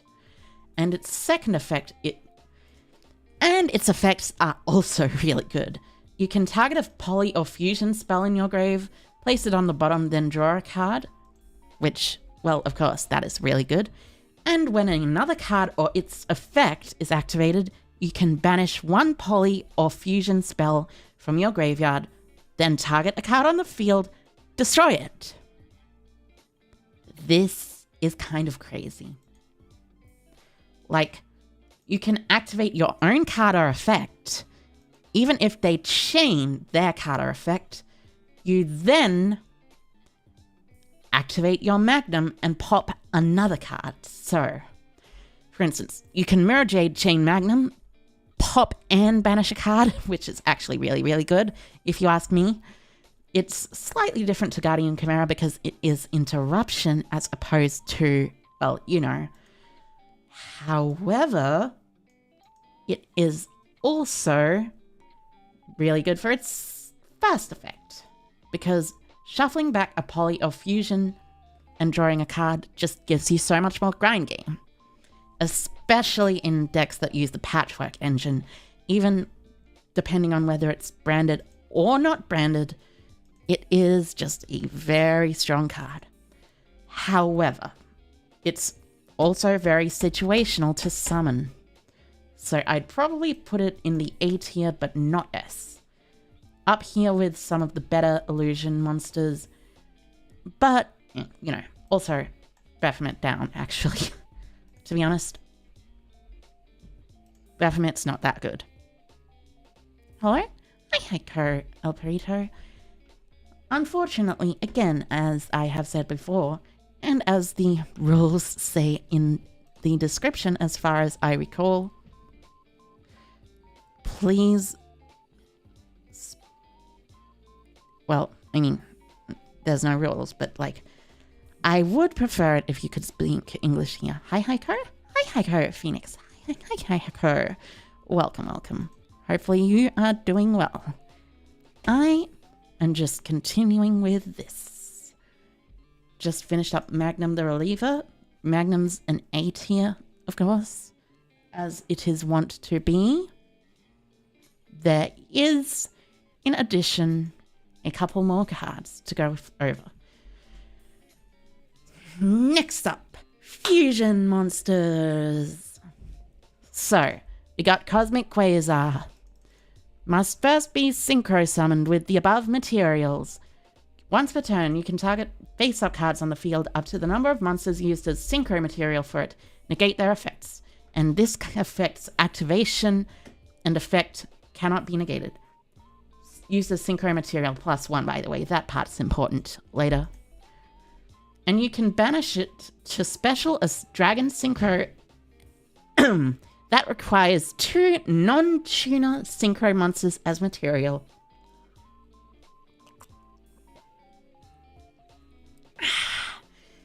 Water is nice and important, because otherwise your throat will die. Hope the night is going well. The morning is indeed going well, Phoenix. The morning is indeed going well. Anyways, as I said, it's treated as a synchro summon. See, Cosmic Quasar is pretty decent. You can summon it with its own effect, but I wouldn't exactly call it really super good or anything. Honestly, probably put it up in B tier. It's one of the worst Quasar style monsters because it doesn't have a quick effect that activates to negate anything except for its quick effect to summon another Quasar or something. Which, I mean, it's fine, I guess, but you know. Next up, we are moving on to the Crimson Dragon. The card, of course.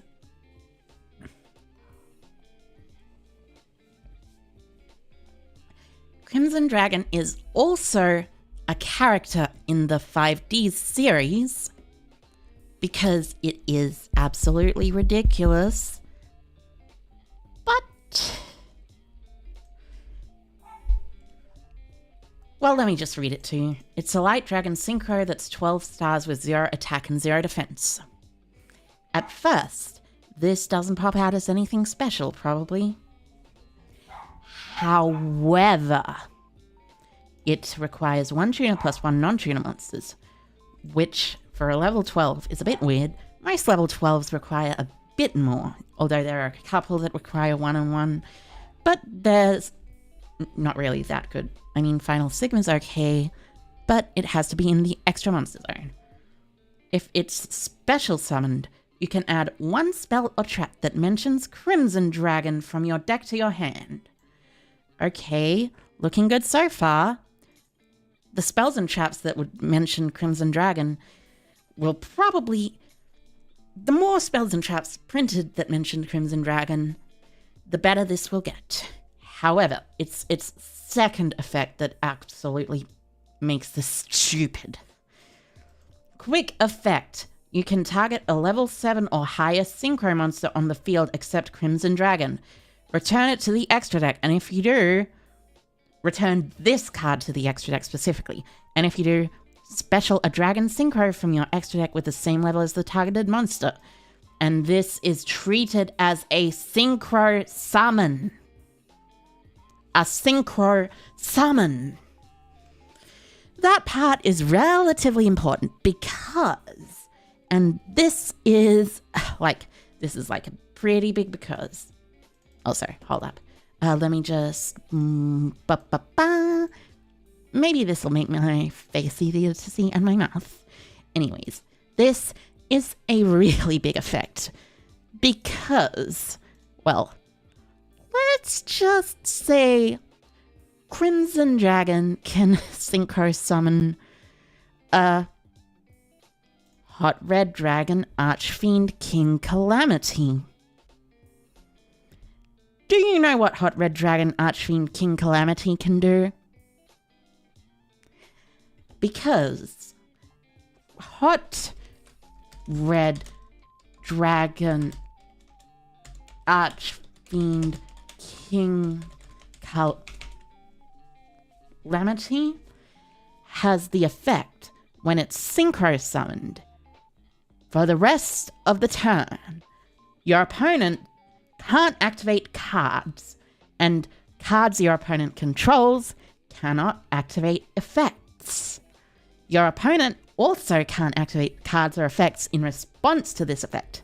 So, just in case you wanted to stop it, no, you kind of have to stop the Crimson Dragon first. If it destroys a monster by battle, you get to Ring of Destruction them. So, basically, it is essentially a topologic Bomber Dragon burn effect as well.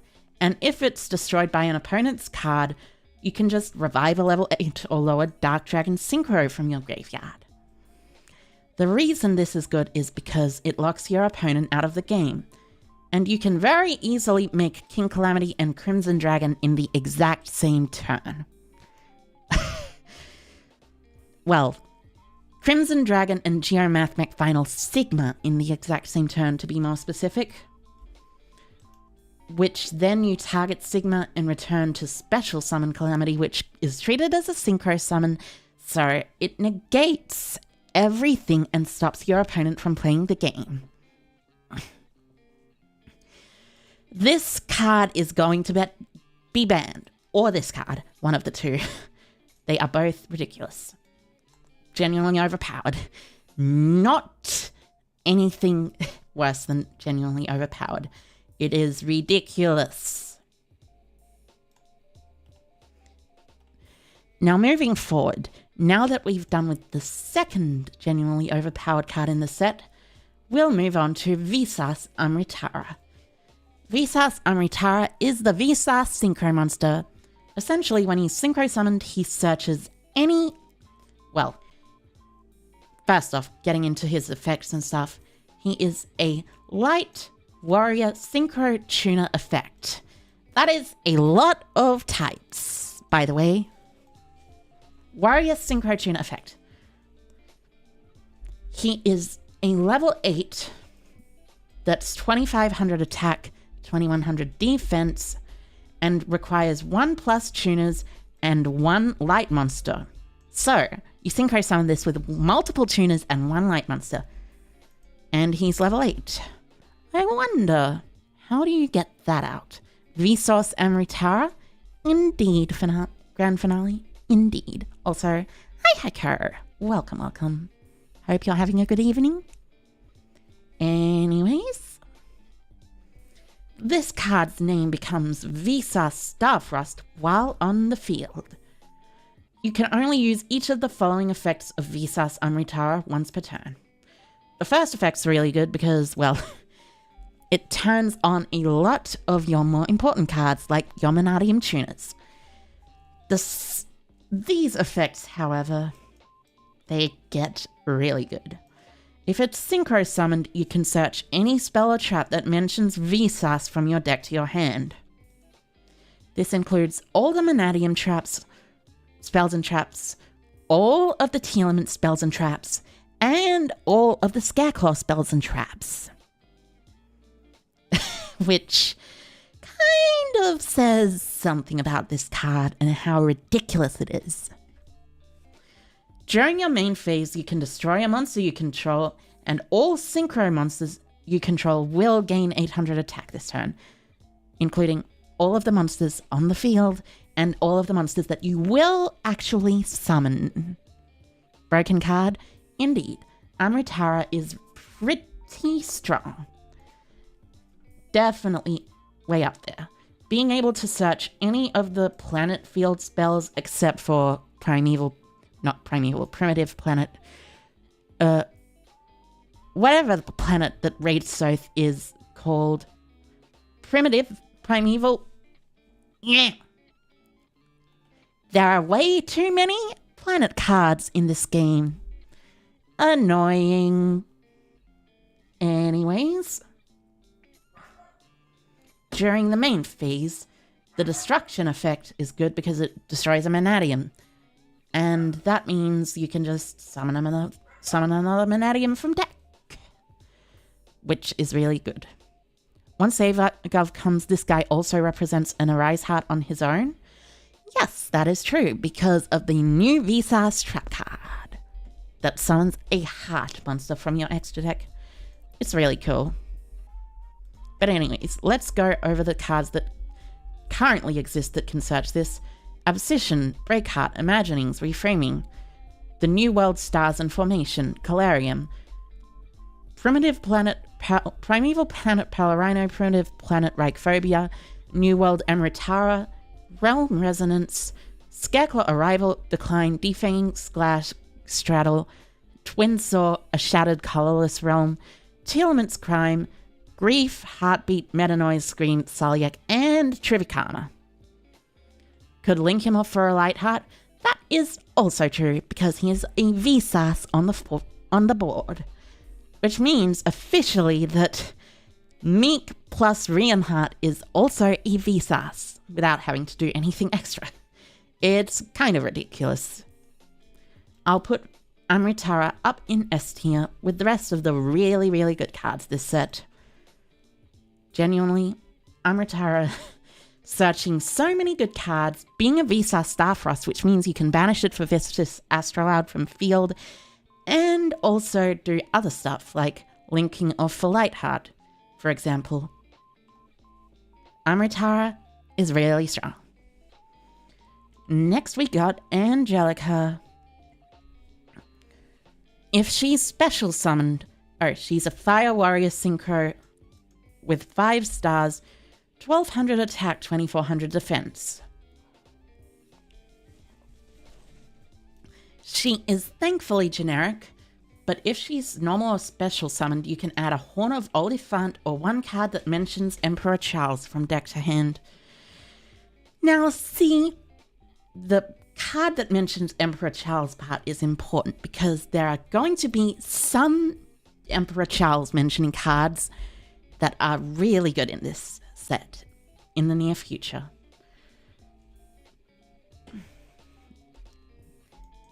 Horn of Oliphant, though, this is really good. Being able to search this finally. It's a non-targeting removal for Infernoble Knights, and it can just special summon 3 for turn. It's just a soul charge. The second effect is not what you want to do, though. It's the first effect. You just wanna pop them for free. Non-targeting. Yeah. Angelica's second effect is when a card or effect is activated that targets this card on the field, or when this card is targeted for an attack. Allow me to include also that this includes if it's targeted for an equip spell's effect activation. You can send any Fire Warrior from your deck to the graveyard, and if you do, you can banish it. Then you can special a Roland from your deck or extra deck. Now let me just say, there's a couple of Roland monsters, Infernoble Knight Roland and Captain Roland, but special summoning Roland from your deck isn't necessarily that good, while special summoning Roland from your extra deck is interesting. However, the idea behind this is you want to use and equip Angelica specifically with the ones that special summon Infernobles from grave, use her effect, banish, send, and if you do banish, then special summon Roland, and then you activate the effect. Although I don't know if that actually works, but still, Angelica is really high up. She's probably an S tier, if not high A tier. You probably don't want to use her second effect though. Her first effect is mainly where it's at, and mainly searching a card that mentions Emperor Charles. Anything else is just a bonus on top of the good cake. So, next up we have Earth-Arctic Polar Star. 1 star Earth-Arctic Synchro with the Dark Synchron material type. Cannot be synchro summoned and must be special summoned from your extra deck by sending 2 monsters you control with a level difference of 1 to the graveyard, a tuner and a non-tuner. See, as far as I know, this is slightly better than the other one because the other one requires you to send Earth-Arctic monsters, while this doesn't. Actually, wait, yeah, the other one doesn't either. But you contribute a level 8 Earth-Arctic from your hand or field and this card to special summon an Earth-Arctic Synchro monster from your extra deck, ignoring the summoning conditions, that is a level 7. This is really good, because the Earth-Arctic Synchro monsters that are level 7, which is 1 Earth-Arctic Synchro monster, Earth-Arctic Serpentrion, is a skill drain for any card on the field.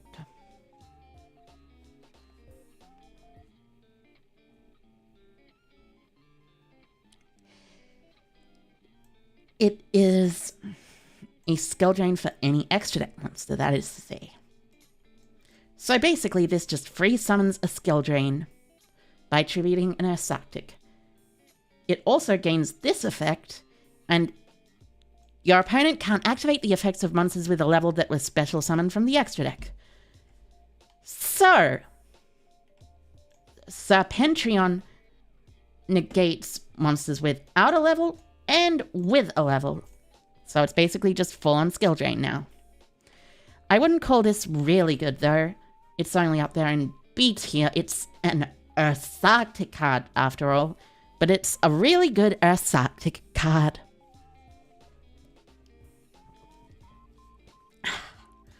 Next up, we have Gaia Blaze, the Force of the Sun. A generic Fire Pyro Synchro level 7, which requires a tuner and a non-tuner. If it attacks and destroys an opponent's monster by battle, it can make a second attack in a row. Fine. And once per turn at the end of the battle phase, target fires in your graveyard up to the number of monsters it destroyed by battle this turn and add them to your hand. This card would be good if it was Edison format. Unfortunately, this is not Edison format. This is the year 2023. As such, I am afraid I will have to put it at the bottom of C tier, actually.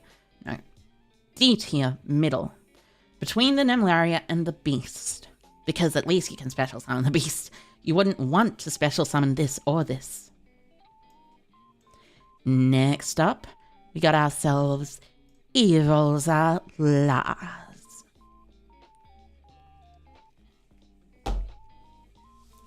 The first XYZ monster of the set.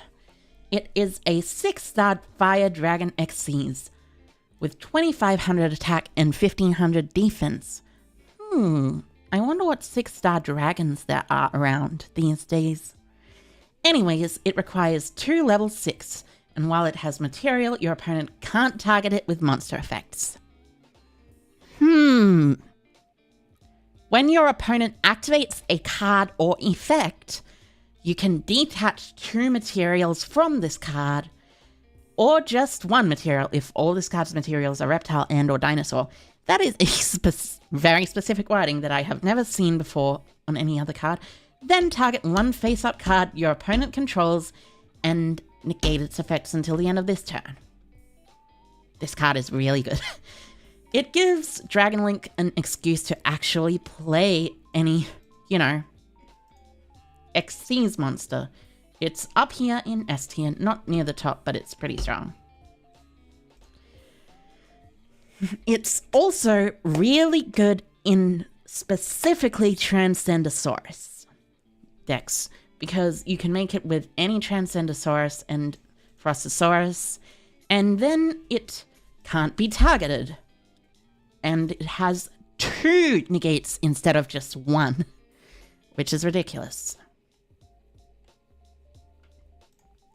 Anyways, next up, Eperly-Noir. Now, the thing about Eperly-Noir is very silly. It is a Pearly card, a level 2 Dark Fairy Xyz effect, rank 2 Dark Fairy Xyz effect, which requires 2 level 2s, and once per turn you can discard a card, then target one card your opponent controls, or up to 2 if you have Sleepy Memory, return that cards to the hand. This is a very strong effect. Why is this a very strong effect? Well, you see, it's because it's just a bounce. It's just a free bounce in sprites. But the first effect is not what we're looking at this for. Oh no. The effect that we're looking at this for is the second effect.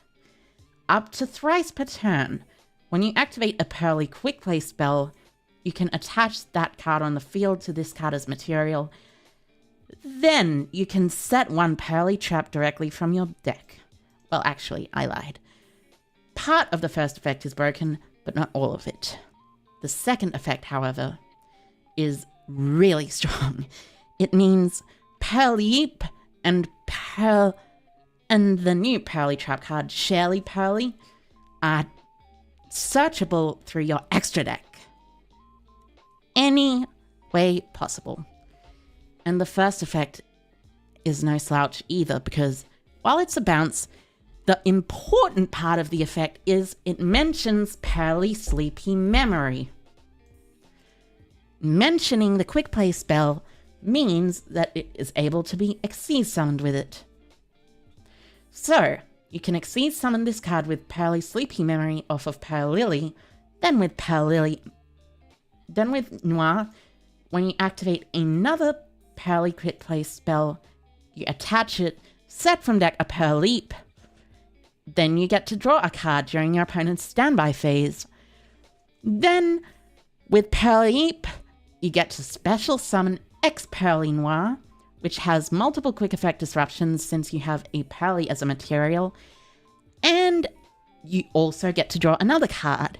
And you also get a Towers. Honestly, I would put this like between the top of S tier and genuinely overpowered. I don't know where exactly to put it, but I'll put it at the bottom of genuinely overpowered. It is really good. Really, really good. Next up, we got Telematech Cletus. Telema is a reference to Aleister Crowley's type of magic, which, by the way, is probably a reason that this is probably another version of Aleister just wearing armor or something. Like, yeah, see, it looks kind of like Aleister. Anyways, Cletus is a dark spellcaster, 8 stars, Xyz effect, with 3000 attack, 900 defense. It requires 2 level 8s, and if it would be destroyed, you can detach a material from it instead. Which is interesting because it is for Zeus. However, Dingisu is already that effect, so, you know. And each time your opponent activates a card or effect except spell cards and effects, you can place a spell counter on it when that card resolves. And you can remove 3 spell counters to apply one of these effects. Add a spell or spellcaster effect monster from your deck to your hand, or special summon 1 spellcaster monster from your hand or deck. Now, the thing about Telematech Cletus is its effect is really good. However, you are not going to be able to activate this effect at all whatsoever this turn. Generally, during the turn you summon it, you'll mostly be able to activate, like, you know, other stuff, but the Endymion deck cannot summon it, and while its effect is insanely powerful, it is requiring your opponent to activate cards or effects. So this is a lot worse than the other cards, really. So Cletus, unfortunately, goes into B tier. One day there will be a deck that can abuse this, but that's not right now. Fortunately, right now, at least, Klatus is still fine, though. I do not want to play the format when Klatus is actually playable, though, because adding any spell from your deck to your hand is kind of broken, overpowered, immensely stupid. It's literally a turn 1 triple tactics thrust. It's insane, if you ask me. But anyways, not very good right now.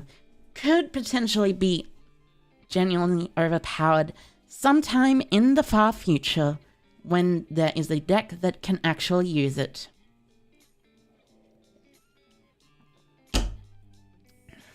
Next up, Granosaurus Giga Cannon.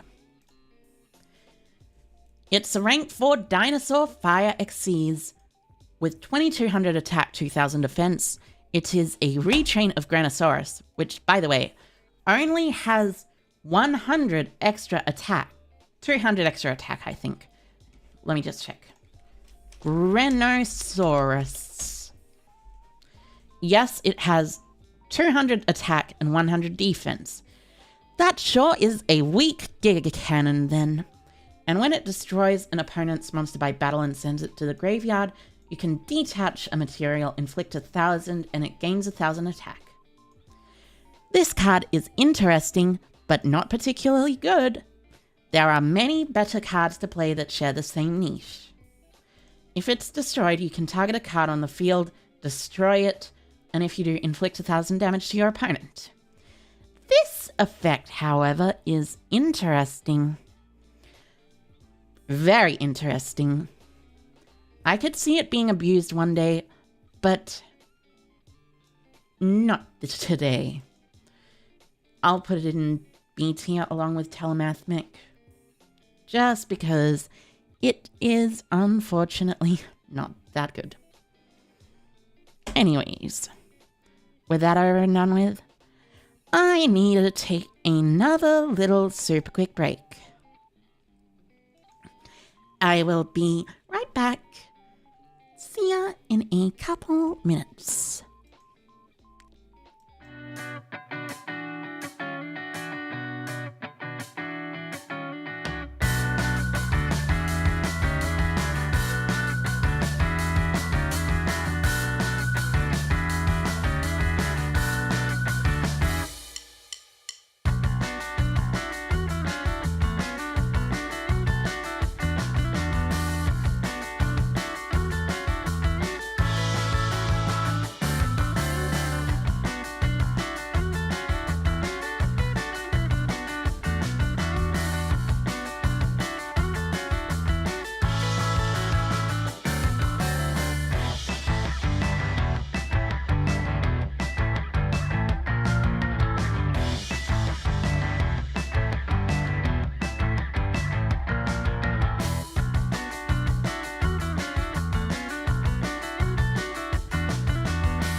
and hopefully you all can see me. Right. But anyways, sorry for taking a bit. I just needed to, you know how it is sometimes. Anyways, as I was continuing on, there is, after Grenosaurus Gigacannon, of course, the first of the Link monsters, Altergeist Adminia. All three of these Link monsters are really good, by the way. Like, seriously. Adminia is good, and then the other two, oh my goodness.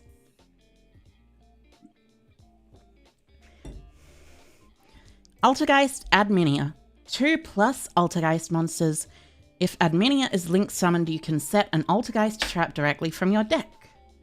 And once while Adminia is face up on the field, during the main phase, you can send a single card you control to the graveyard, then snatch steal an opponent's monster and treat it as an Altergeist, just like Toon Hand did. Comic Hand, I mean. You can only use each effect once per turn.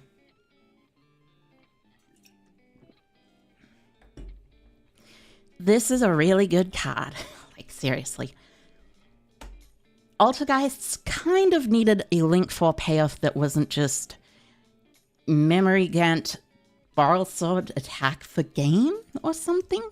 I mean, Barrel Sword and Access Code Talker already exist, so Memory Gant was kind of okay compared to Barrel Sword because it was able to be summoned while you were under the Altergeist lock, but essentially, Adminia is just straight up better. It's a searcher for any of the traps, so you get to do a second Marionetta per turn. And it snatch steals, which means you can free up your opponent's board and then link that monster away for an Altergeist Link monster because it's treated as an Altergeist. This card is a custom card for Altergeist, but I would not say it is genuinely overpowered, just really good. It's up high S tier though. High S tier. Altergeist getting 2 S tier cards is pretty cool for them, by the way, but they are not necessarily going to become like this super strong threat or anything. Anyways, with Adminia done, next up we got Emperor Charles the Great.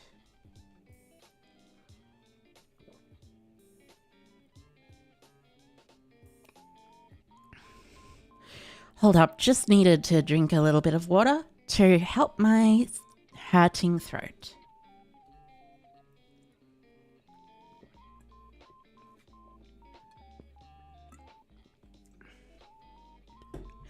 And some of the tea as well. That's a lot better now. Anyways, Emperor Charles the Great can be is a Link 1 Fire Warrior with a bottom center Link arrow, 3000 attack as a Link 1, which is interesting and requires 1 level 9 Infernable Knight Emperor Charles equipped with an equip card as a Link material. So, if Emperor Charles the Great is Link summoned, you can target any Infernable Knight Emperor Charles in your graveyard. Its name becomes that target's original name and it gains that target's original effects. Then it's equipped to it as an equip spell that gains 500 attack for Charles. This is really good because its second effect, because I mean, like, you're just able to use Charles effects. Again, it's just you can only use each effect of Emperor Charles once per turn, I'm pretty sure. But I think maybe you're able to use the effect of Emperor Charles the Great. But, not totally certain. You probably aren't. Anyways, The second effect, once per turn when a spell or trap card or effect is activated, you can send an equipped spell from your hand or face-up field to the graveyard, negate the activation, and if you do, destroy that card. So, Emperor Charles the Great is just a different version of Immortal Phoenix Gearfried. Immortal Phoenix Gearfried activates when a monster effect is activated. It negates the activation and destroys it, while Charles negates a spell or trap card. Basically, it's like they had a really good card, honestly. Also, its effects are not once per turn, so if you can revive Charles, then link into a second Emperor Charles the Great, you can target Charles again, and it gains that effect and those, and can use this effect as well. Kind of ridiculous if you ask me. There are ways to special summon equipped monsters to the field, so I guess it would be pretty good. But I will put Emperor Charles up here in S tier. He gives the deck a sorely needed spell and trap negate in archetype, and is basically just a free guy. You just get to summon him for free if you have an Emperor Charles with an equip card.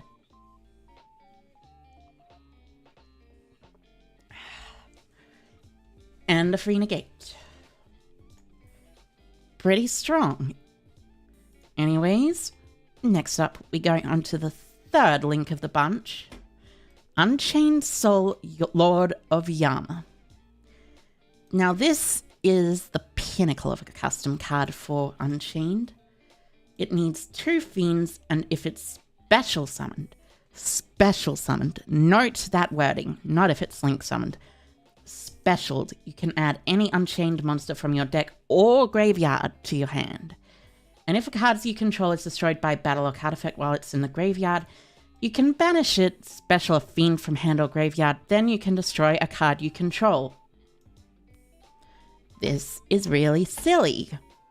Do you know why this is really silly?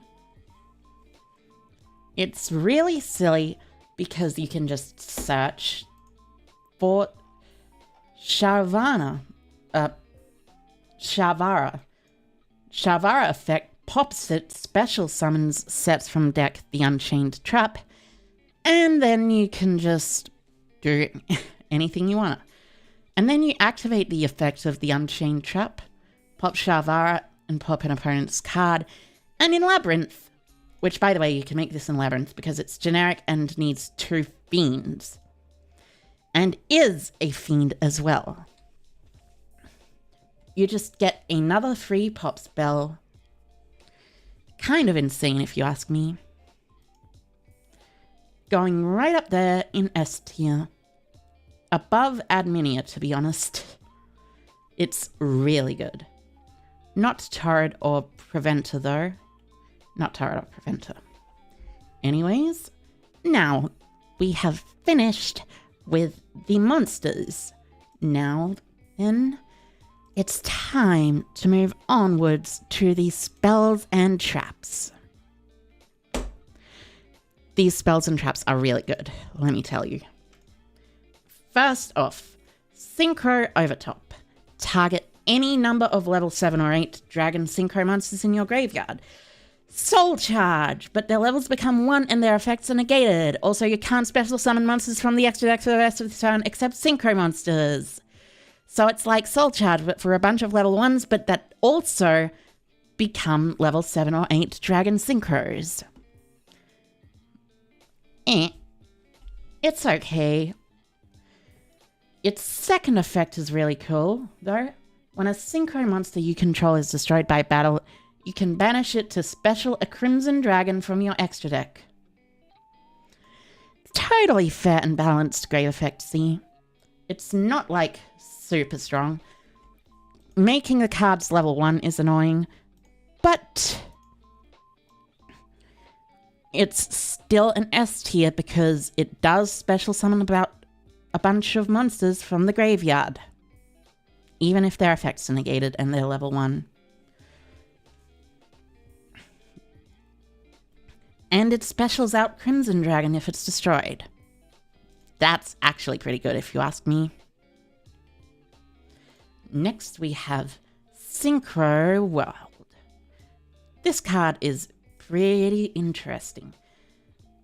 When a Synchro monster is Synchro summoned, you place 2 signal counters on it, and if it's destroyed by an opponent's card effect, you can special a Crimson Dragon from your extra deck.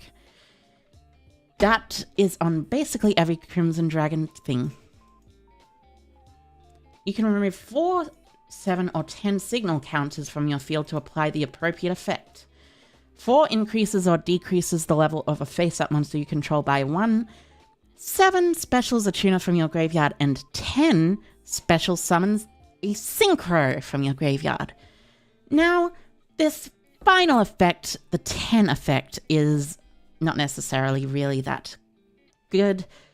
Well, it is that good, but it is not really that easy to get out.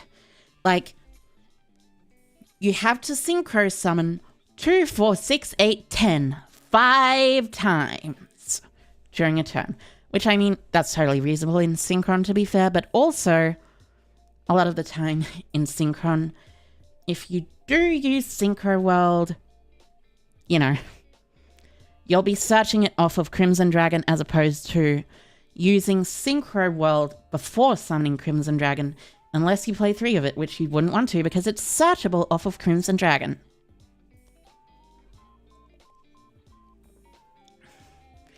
Basically, this card is probably an A tier for how good it is for the deck, but it's B tier in that you really don't want to draw it. And also, it requires a lot of setup to get its effects off. Like, a lot. So, B tier. Next up, we got one of the big spells in this set. Chimera Fusion. See, the thing about Chimera Fusion is a quick play spell which during the main phase, Fusion summons any Fusion monster from your extra deck using monsters from your hand or field as material, including a beast or fiend monster. And during your main phase, if it's in the graveyard and you have Chimera the Flying Mythical Beast on your field or in your graveyard, you can add it to your hand or banish it and special summon a Gazelle and Baphomet from your deck and or graveyard. Now this second effect is kind of bad because Baphomet and Gazelle are not very good cards. Baphomet is just a searcher for Gazelle, and Gazelle is a 4-star beast Earth normal.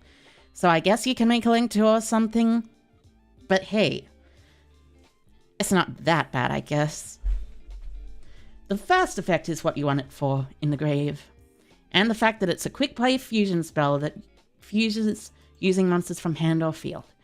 You can use this to easily go into Guardian Chimera, which, well, let's just say Guardian Chimera is, as always, a ridiculously insane card.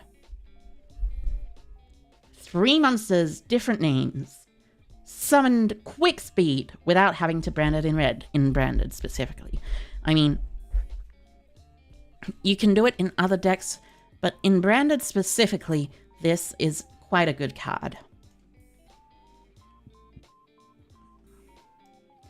Oh, and also, since all your Chimera Fusion monsters count as Chimera the Flying Mythical Beast, you can use its effect in the graveyard regardless of what Chimera Fusion monster you fusion summoned.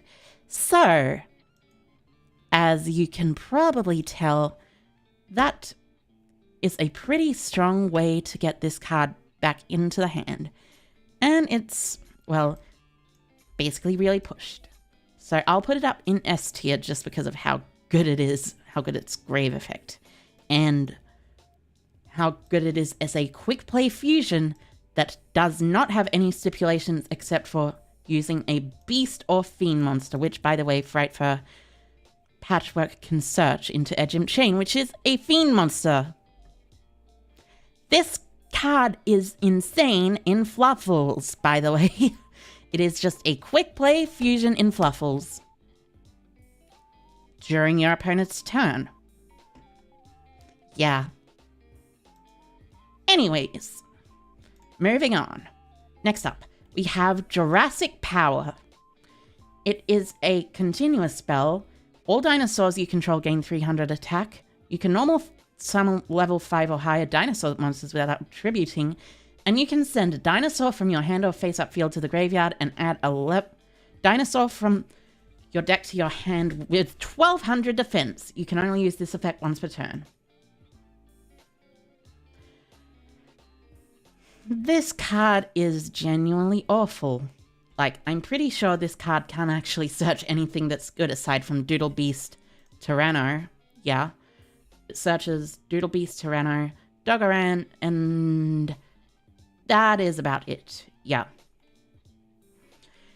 And the normal summon effect does not matter except in specifically Dino Wrestlers. This card is a Dino Wrestler card disguised as a normal dinosaur card. It can search the 9-star King Rex, but why would you want to search the 9-star King Rex when you could just search a better card like Dogaran or Doodle Beast Tyranno? Like, Dogaran's a kaiju. Tyranno is a quick pop. Why would you search a card that's like a worse version of Ultimate Conductor Tyranno that is a non-quick pop with this card? And even then, the card's effect to search is also really bad, so I will probably put this in D tier. Down here. Not a very good card. Only useful in Dino Wrestlers exactly. And kind of hilariously bad anyways. Next up, we get into the Vsauce lore segment of the spells. So, we've got Realm Resonance, New World Amritara, and that's about it. You can activate one of these effects with Realm Resonance, a normal spell. You special summon one monster with 15 attack and 12 defense from your graveyard, or you shuffle into your deck one of your Vsauce and 4 of your monsters with 1500 attack and 2100 defense that are banished in your graveyard and or face up on your field, and if you do, special a Vsauce Synchro from your extra deck, which is Vsauce Amritara. So the idea behind this is you get like a Rise Heart, you get Rise Heart, Rhino Heart,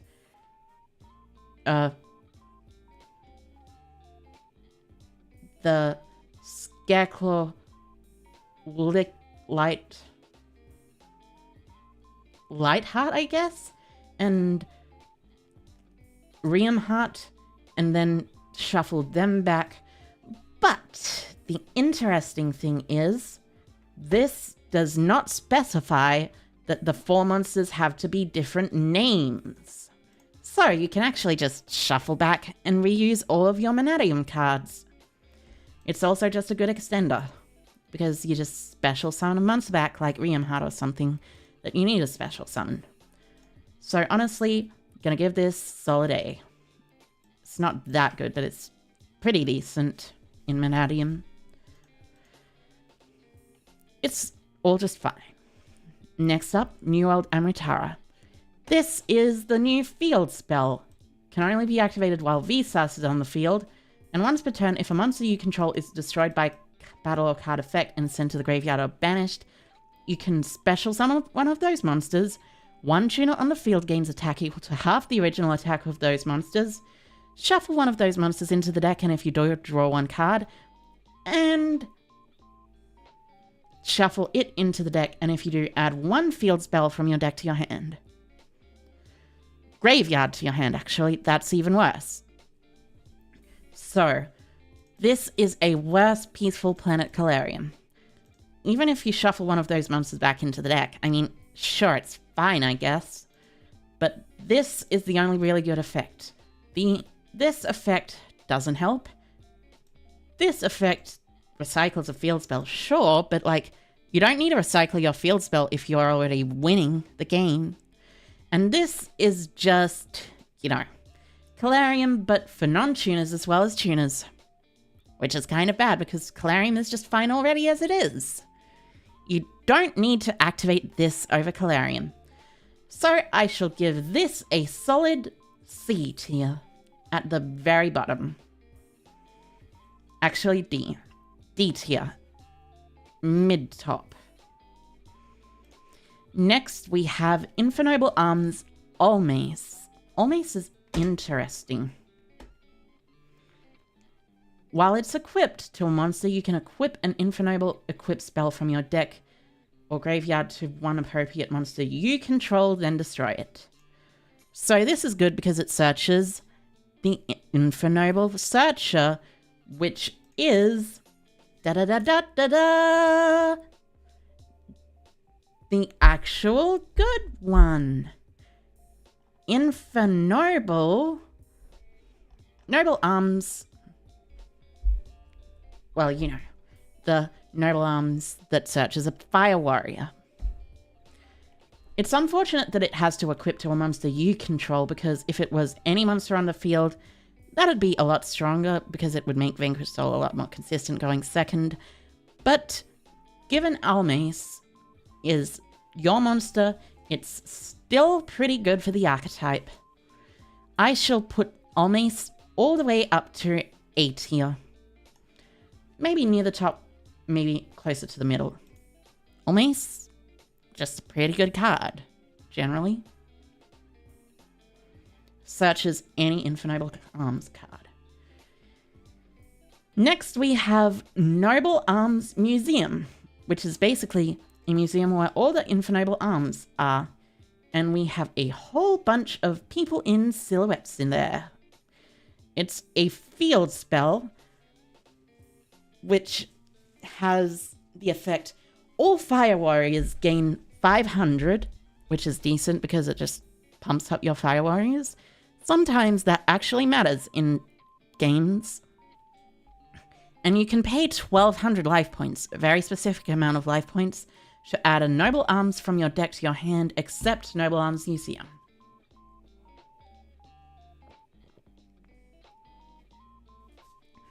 This is really good in Noble Knights. In general. Like, seriously.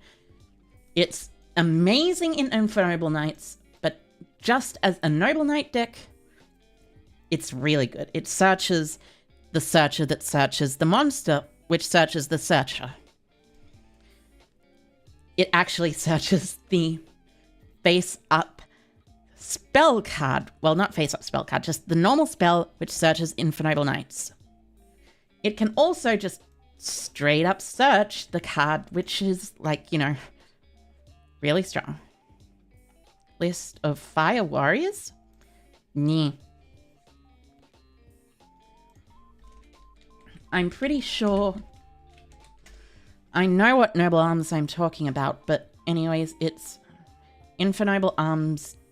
It's Durendal, yeah, Durendal.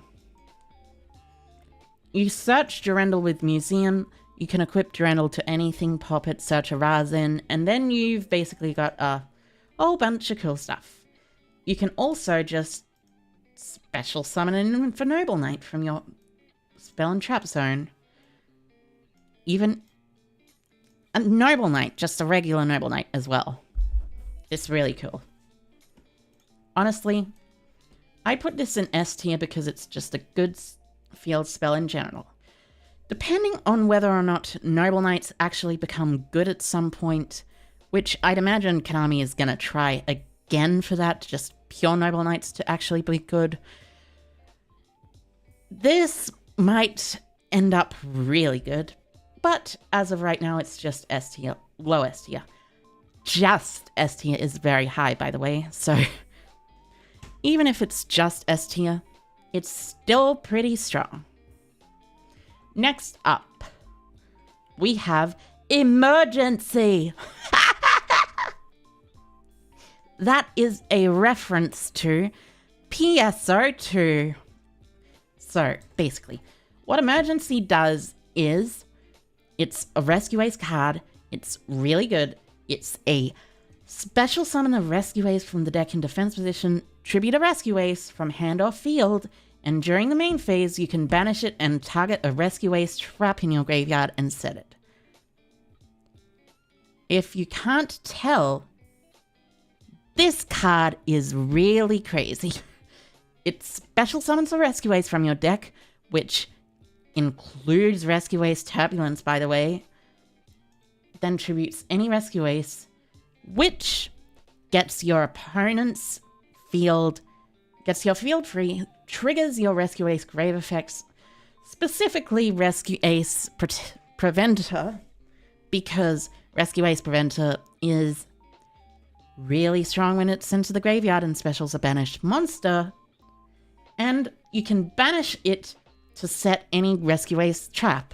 So that's Grind Game. So it's Grind Game, Extender, and a starter, because it can special summon Hydrant as well as Turbulence. So basically, this card up there in the S tier. Not sure if I want to put it in overpowered, but S tier works. S tier works. It would be at the very tippy top of S tier if it was anywhere, however. So, yeah. Up there, really high. Next up, we move on to Dark Corridor. I mean, it's Dark Corridor. What can I say about it? It's just S tier. This card is just activate a Dark World from your deck. And then you get to play the game continuously, yay. It's got no cost, no effect, nothing except you just activate a Dark World from your deck. Well, technically it's add a Dark World from your deck to your hand, then discard a card. But that is exactly the same as activating a Dark World card from your deck.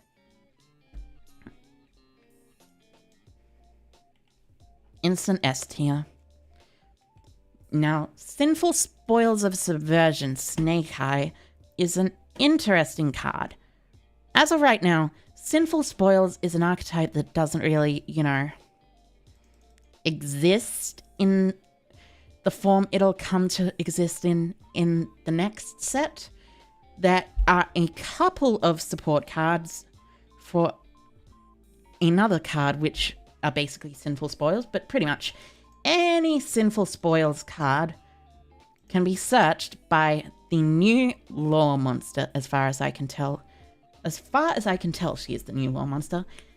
I'll put a picture of her up on the screen if I ever edit this into a video, which I probably will. But basically, she is evil witch goth girl or something who sets a Sinful Spoils from deck and can be special summoned for free. She's just a pretty cool card, generally. I like her. This, meanwhile, though, is an A tier. The fact that it can be searched makes it a lot better, but it's still really decent removal, but your opponent's likely to have cards that can prevent you from activating it. It's just like, sure, you bait it out on a gate. You can technically use this on any of the Kashtira monster board. It's Kashtira monsters. It's decent there, but Forbidden Lance makes it really annoying. It does also detach all materials to the graveyard, as far as I know. So that is pretty strong. But, it could be better. It could be a quick play, or it could be something else. It's just fairly strong. Good card in general. Solid A tier. Next we have Fusion Armament. This is fusion deployment for the extra deck and graveyard instead of the deck and hand. It also negates the effects, but that's kind of doesn't really matter. You're just special summoning it as a material And if there's like a grave effect, you can use that grave effect. Honestly, probably an A tier, just because you can use the grave effect. Next we have Duelist Genesis. If you have a tuner on your field or in your graveyard, add a synchronous spell or trap from your deck to your hand. You can only activate one Duelist Genesis per turn. This is just Generation Force for synchro cards. I'll put it in A tier. Like Generation Force, it's just a good card, but the deck isn't necessarily going to play it. Next up, we have Beta Evolution Pill Transcendence. You tribute 2 monsters from your hand and or field, including a dinosaur. Special a level 5 or higher dino from your deck or extra deck with equal or higher attack than the total attack of those tributed monsters. And for the rest of this turn after this card resolves, you can't special summon monsters from the extra except Dragon, Dino, Sea Serpent, or Worms. You can only activate one of that per turn. So basically this just goes, You get a free monster from the extra deck that's a dinosaur. It's fine. It can't special summon ignoring the summoning conditions though, so it's a lot worse than Double Evolution Pill, so I would say C tier maybe. There is going to be a card eventually which comes out which is pretty good for this, but I mean, that card won't come out until Age of Overlords. It's this new Transcendosaurus from Age of Overlord, and it's really strong. Specifically when summoned through this effect, that is to say.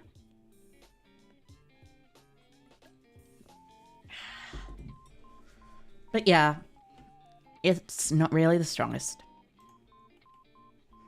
Next up, we got Tokusano Shinkyojin.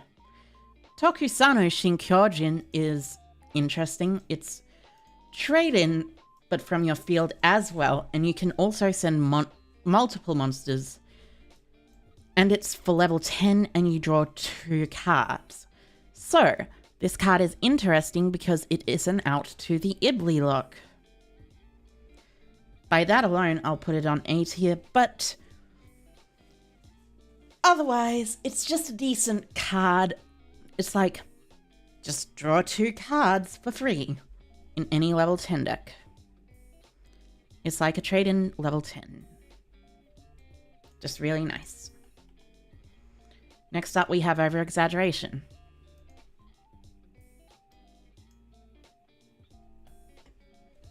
This is pack filler. Well, actually, no, it's not quite pack filler, but like, this activates at the start of the damage step. It destroys, returns, or changes. It's like worse enemy control, because you can only activate it when attacking, and if your monster dies before the start of the damage step, you cannot activate this card. D tier.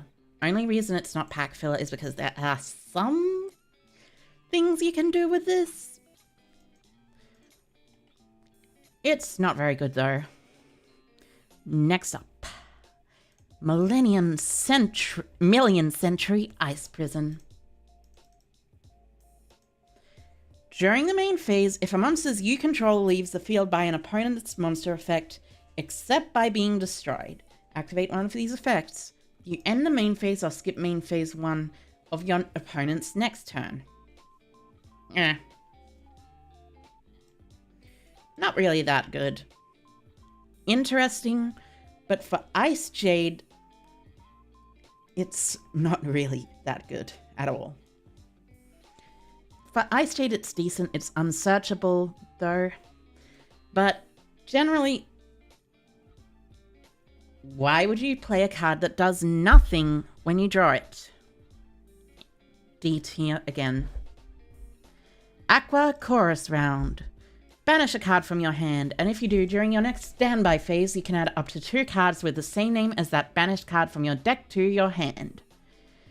If you activated it while your opponent controls no cards, however, you can't activate effects or the effects cards with the same original name as that banished card. This card is good in Thunder Dragon and only Thunder Dragon. Otherwise, it kind of sucks. D tier. And even in Thunder Dragon, it doesn't really go that well. It's during your next standby phase. Your turns might not last that long, to be honest, so you're wasting a card and a card in hand for nothing sometimes. Next, Scrap Iron Scrap Sacred Statue. The first of the traps. Target a 7 or 8 dragon synchro that's banished during your graveyard. Special summon it, but return it to your extra deck during the end phase, then set it face down instead of sending it to the graveyard. This is a good effect, and if it's set and destroyed by an opponent's card effect, you special summon a Crimson Dragon from your extra. Yeah, generally this is pretty good. This is pretty strong. It is ridiculous, but you know.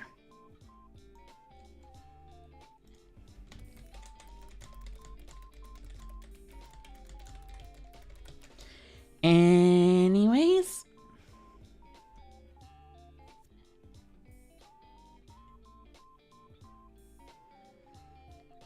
Yeah. Scrap Iron's Sacred Statue is probably an A tier. It can recycle Excel Synchron Stardust Dragon, it's searchable by Crimson Dragon, and it's overall a pretty decent card. It can also revive any Synchro monster and put back your really important ones that need to go into the extra deck into them. Next we have Altergeist Revitalization. This is a worse version of Manifestation.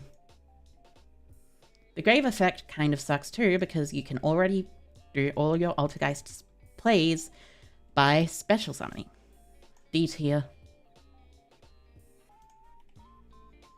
New World Formation. Target a spell or trap that mentions Vsauce, set it, and if you set a trap or quick play spell, you can activate it this turn.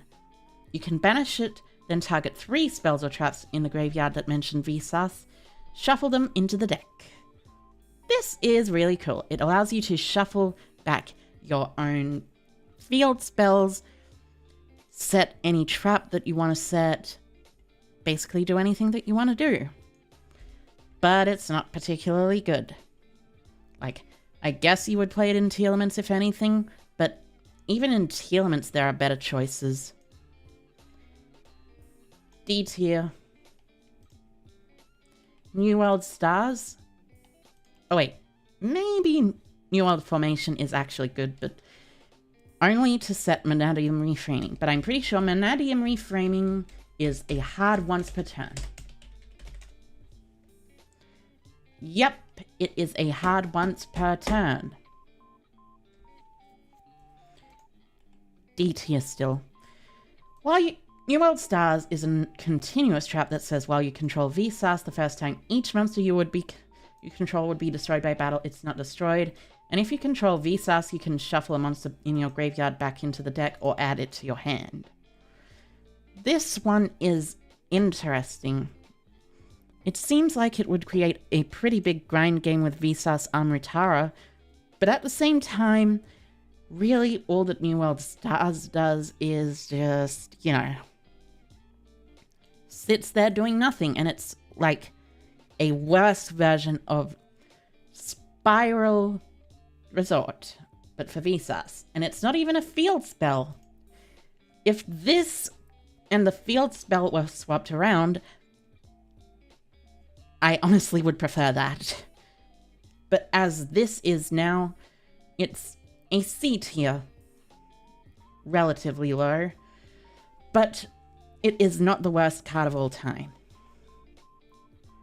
Next up, we got the Continuing Epic of Charles. This also mentions Emperor Charles, which means it can be searched for with Angelica. And you can reveal Noble Arms equip in your hand, special Infernoble from your hand or deck, then equip the revealed card to that monster, or send it to the graveyard. This... it's way too slow. You can banish it, then target a Emperor Charles, equip a Noble Knight from your hand or deck as an equipped spell that gives it 500 attack. This effect is okay. The first effect is far too slow. I'll say B tier maybe. Just for the second effect. First effect, you're not going to be activating that and living. Next up, Nemlaria Louvre. The only searchable card with the Nemlaria Beast. Nemlaria Devourer, specifically.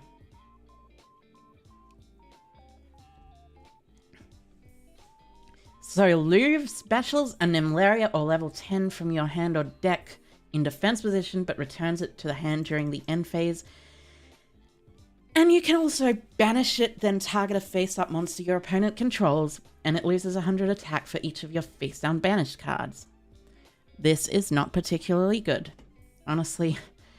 Sure, it's a free special summon, but It's a free special summon of a Nemlaria monster. D tier. Valence Wave Master Phase. I have no clue what the Valence do, so I will just put this in a new row that I will like to call question marks. I have no idea what Valence do, to be honest. They're like one of the few archetypes that I haven't read because they are far too confusing. Even as a pretty strong player, you know, if a card's in, I mean, you might as well read it anyways, but I won't really know about how good it is because I don't really know how good Valence are, in particular synergistically with it. So once, per turn, if a monster card in the monster zone moves to another monster zone, you can activate one of these effects. Level 5 or higher Valence you control gain 1200 attack, or send it to the graveyard, then target an effect monster in your opponent's main monster zone. Place it face up as a continuous spell in their spell and trap zone in the same column, and if it's occupied, destroy the occupying card. I think this depends on whether Valence move columns during the opponent's turn as well as their own turn, which, I mean, fair enough, I guess, but I will still put it here in the unknown slot because I don't know exactly how good Valence is at doing this. Next we have Pearly Shirley. This is really good. Target a Pearly Xyz, special a level 1 Pearly from your deck, negate its effects, special and Pearly Xyz with the same rank but a different attribute. Then you can attach a card from your deck to that Xyz summon monster with the same name as a Pearly Quick Play spell attached to the targeted monster. So, the way this works, you have this attached to... You set this and leap from deck with the effect of Noir, activate this, special summon a Pearly, overlay for another one, place Sleepy Memory under it, then draw a card. Or you can also place summon like Beauty and place under it a X-Pearly, summon Beauty and place under it Pretty Memory, Happiness, place under it Happy Memory, you know.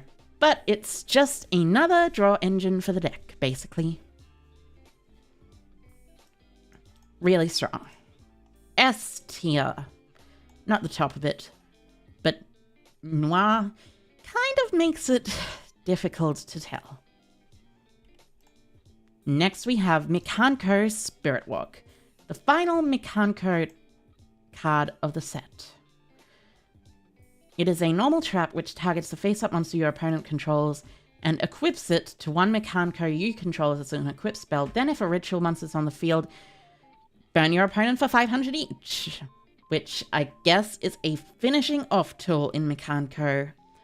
interesting, but probably not as good as it could be. You can banish it from your graveyard special and a card code that's banished or in your hand. That's just a good effect. So, B tier. Okay, not the strongest, but okay. Next, we have Banishing Trap Hole. When your opponent summons monsters with 1500 or less attack, banish that monsters with 1500 or less attack face down. This card is funny, but also fairly strong, A tier. Small Scuffle. IP Masquerena being protected by Rappa Chiyomaru from the newest S-Forces members. So, you choose 2 unused main monster zones in the same column. Special 1 level 2 or lower monster from your hand or deck in face-up attack position or face-down defense in your chosen main monster zone. Then your opponent can do the same from their hand to their or deck to theirs. So basically, this isn't really that good. It gives your opponent a free special summon if they're on Sprite, and if you're on Sprite, it doesn't really do anything. I mean, I guess it special summons a red for free or something. Which is fairly cool against decks that don't have a level 2, which is a lot of decks, to be fair. But, I don't know if I'd call this very good. Probably just B tier. It's good, but not that good. Next up, we have Split Mirror of the Underworld. When you take battle damage from your opponent's card effect or their monster's attack, apply the appropriate effect based on the type of damage. Battle. Special summon 1 monster from your graveyard with attack less than or equal to the damage, and if you do, end the battle phase after the damage step. Effect. Inflict double the damage you took to your opponent. They really did power creep Gauze with a trap card, you know? Still pack filler, but you know, definitely better than Gauze. You're finished. If 10 or more cards and this card is very interesting. It's a continuous trap with the effect if 10 or more cards or effects have been activated this turn, and or effects, that is, special as an effect monster, but set it in your spell and trap zone during the end phase. This is an effect only shared with Cyber Shadow Gardener, I think, and once per turn when your opponent activates a card or effect while it's in your monster zone, you can destroy as many cards your opponent controls as possible, then set it into your spell and trap zone. Oh. Okay. I doubt it's actually gonna be, like, really good, but, like, it'll be okay. A 3000 monster is still decent, but at the most, I could see it being high B tier. Some people might play it, but I don't know if I would play it. It's like Nibiru, but objectively worse, because it is a continuous trap card. And you can only activate continuous trap cards going first, you see?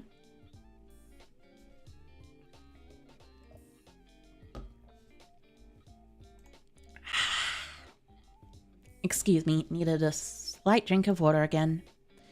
Anyways, next up, we move on to the TCG exclusive and import section. This is going to be pretty nice because of the new cards, the Tistinas.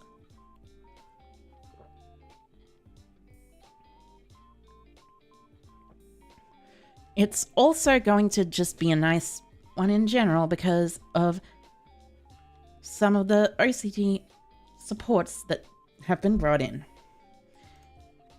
First, we've got Zootomosaurus. While you control another dinosaur, your opponent's monsters can't target it for attacks. And you can target another card you control and destroy it. You can only use this effect once per turn. When the baby Ceratosaurus is destroyed by card effect. C tier. There are better dinosaurs to play in dinosaurs. Finis Terrae, Tower of the Necroworld, is up next. If you control a level 10 monster, you can special summon it from your hand, and you can only special summon it once per turn this way. If a card's sent to the graveyard, you can target a face-up card, and it can't be destroyed by card effects. You can only use this effect once per turn. So, it's just a 10-star extender. I'll put it up here with King Rex, because they're basically the same card, but this extends into a field that already has a 10-star. This extends with no 6-star. They're both just decent. We got Quibelt, the Blade Dragon. If it's Synchro Summon, you can target a card on the field and destroy it. And if it's destroyed, you can target one monster on the field. It can't attack until the end of your opponent's turn. It's a 7-star Dragon Synchro. You can summon it with Destrudo in Dragon Link and just get a free pop. Decent enough. High B tier. Storage Pod. Also, this pops a card on the field, by the way. So, yeah, it's just a better way for Dragon Link to out anything. Storage Pod, a 6-star fusion machine dark monster.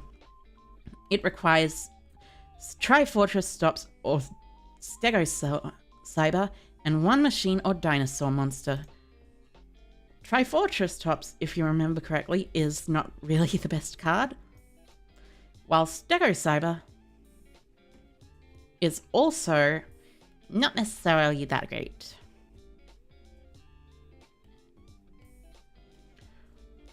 There's also Synchro Forceback. But anyways, as I was saying. Storage Pod. Effect can't be destroyed by battle while a monster special from the graveyard's on the field. That kind of sucks. If a monster's special summoned from the hand while it's on the field, you can target a card you control and a card your opponent controls and destroy them. That also sucks a little. Pack filler. Difficult to get out, not worth it to get out, and also not a very good effect. Now, before we move on to the next cards, the Tistinas, I shall be taking another bit of a little break. Apologies, I'm really sorry. I'll be right back again. I promise you. I absolutely promise you I will be right back. I'm sorry for taking so many breaks. I have some problems sometimes. But, see you in a bit. Bye-bye, Crow, for now, and see you in a bit.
And I am back once again. Oh, well, maybe this is the correct choice for using this thing. This maybe would be the better thing for using it.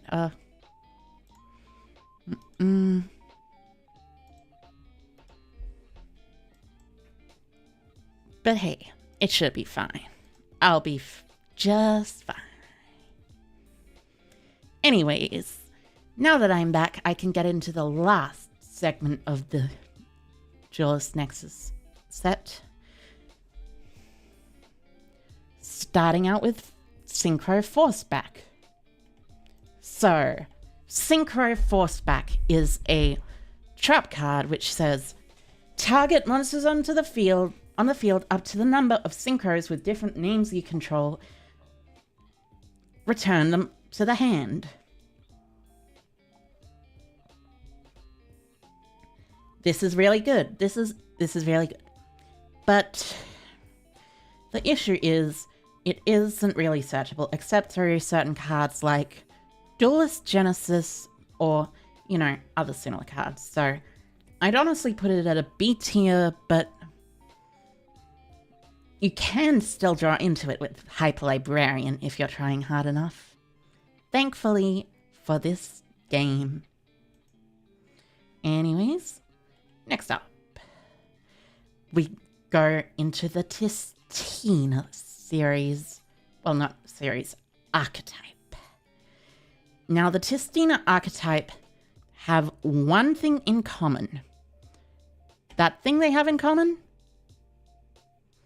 Pretty much all of them revolve around light Tistinas being on the board. And let me just say, light Tistinas, the light ones are pretty good if you manage to get them out. Well, one of them is insane. The other is only really good if you manage to get her out. But either way, it's fine. So, we have Sentinel of the Tistina first. Sentinel's effect is, if it's in your hand or graveyard and you control a light Tistina, you can special summon this card. It doesn't get banished, it just special summons for free. Honestly, this card is kind of really good. You can target a Tistina monster or a face-down card you control, which, by the way, this also pops the Fiend. Oh, sorry about that. That must have been... Sorry. Is everything sounding okay? For some reason, I think my microphone might not be working. Hello? Is it? Yeah, it's probably working. Maybe I should take this off, but anyway, regardless. I think it should be fine. Sorry about that, if that did make a popping sound. It probably was just my headphones. Anyways, continuing with Sentinel of the Tistina. You can target a Tistina monster or a face-down card you control. Destroy it, then add a Tistina card from your deck to your hand. You can hear me fine? Yeah. That's good, that's good. That is very good. Also, I hack her NK. Anyways, continuing on with the read of Tistina. You can target a Tistina or a face-down card, destroy it, then add a Tistina card from your deck to your hand. This is really good. It is a free search by popping a face-down card. Technically, it is, well, not a free search, but it basically is because you can set a whole bunch of cards. You can also pop any Tistina monster on your board, which is really good. Really, really good. Wrong page. Anyways, you can only use each effect once per turn, which is basically the only restriction, but Sentinel of the Tistina is a really good start. Being a Wind Aqua 3-star with 1200 attack and 1400 defense doesn't necessarily make it the most searchable monster, but it's fine. Tistinas are probably good enough anyways. Next up, we got Hound of the Tistina. If it's in your hand or graveyard and you control a light Tistina monster, you can special summon this card. I'd imagine most of the smaller Tistina monsters will include this effect, even in the next set. So, you can only use this effect once per turn, and Tistina monsters you control can attack directly while your opponent controls one face-down defense position monster. This is really strong. Well, actually, it is not really strong. It's strong-ish, but the attacking directly effect isn't necessarily going to matter that much of the time. You're not going to be able to kill your opponent most of the time through the board. That is why you play board breakers, though. And when you play board breakers, you'll be having a good time with this deck. A real good time. Next up, Demigod of the Tistina. Oh, yeah, also, this goes in S rank. This goes in B tier. S tier and B tier. B tier mainly because it's a free special summon, even if its other effect isn't that good. So, we got Demigod of the Tistina. If you control a Tistina card, any card including, for instance, Sentinel, which searches Demigod, you can special summon it, then you can add a Tistina spell or trap from your deck to your hand. So, can you see where I'm going with this? You summon Sentinel, pop something, search Demigod, special Demigod, search one of the spells and traps. And, well, when we get onto the spells and traps, you'll see that one of them is kinda ridiculous. Like, absolutely overpoweredly absurd. It's also got an effect that during your opponent's turn, if you control Crystal God Tistina, which is the boss monster of the archetype, you can change as many monsters your opponent controls as possible to face down the opponent's position, then send all face-up cards your opponent controls to the graveyard. This is just generally a pretty good card for its first effect. It's just an extender. It's a free extender for any Tistina hand. And for its second effect, it's a board wipe, but only if you control Crystal God Tistina, which we'll get to in a bit, but that's not necessarily as good as it could seem. The first effect is more the focus that I'm thinking of. So, I will once again put Demigod in S tier, around here, probably up higher, because a free special summon's always good. Next, we got Crystal God Tistina herself. During your main phase, you can change as many monsters your opponent controls as possible to face down defense position, then send all face-up cards your opponent controls to the graveyard. It's like Demigod, but slightly better since you do it on your turn, but also slightly worse since you do it on your turn. If it's destroyed by an opponent's card, you can do the same thing. That is also pretty decent, but it is a level 10 light aqua that can't be special summoned through like any regular effects. While Demigod's a light aqua that special summons itself, Tistina herself isn't quite as good. I'd put Tistina in the C tier herself. She is probably an artifact card in the archetype, meaning a card that the archetype was designed around, but people will not play.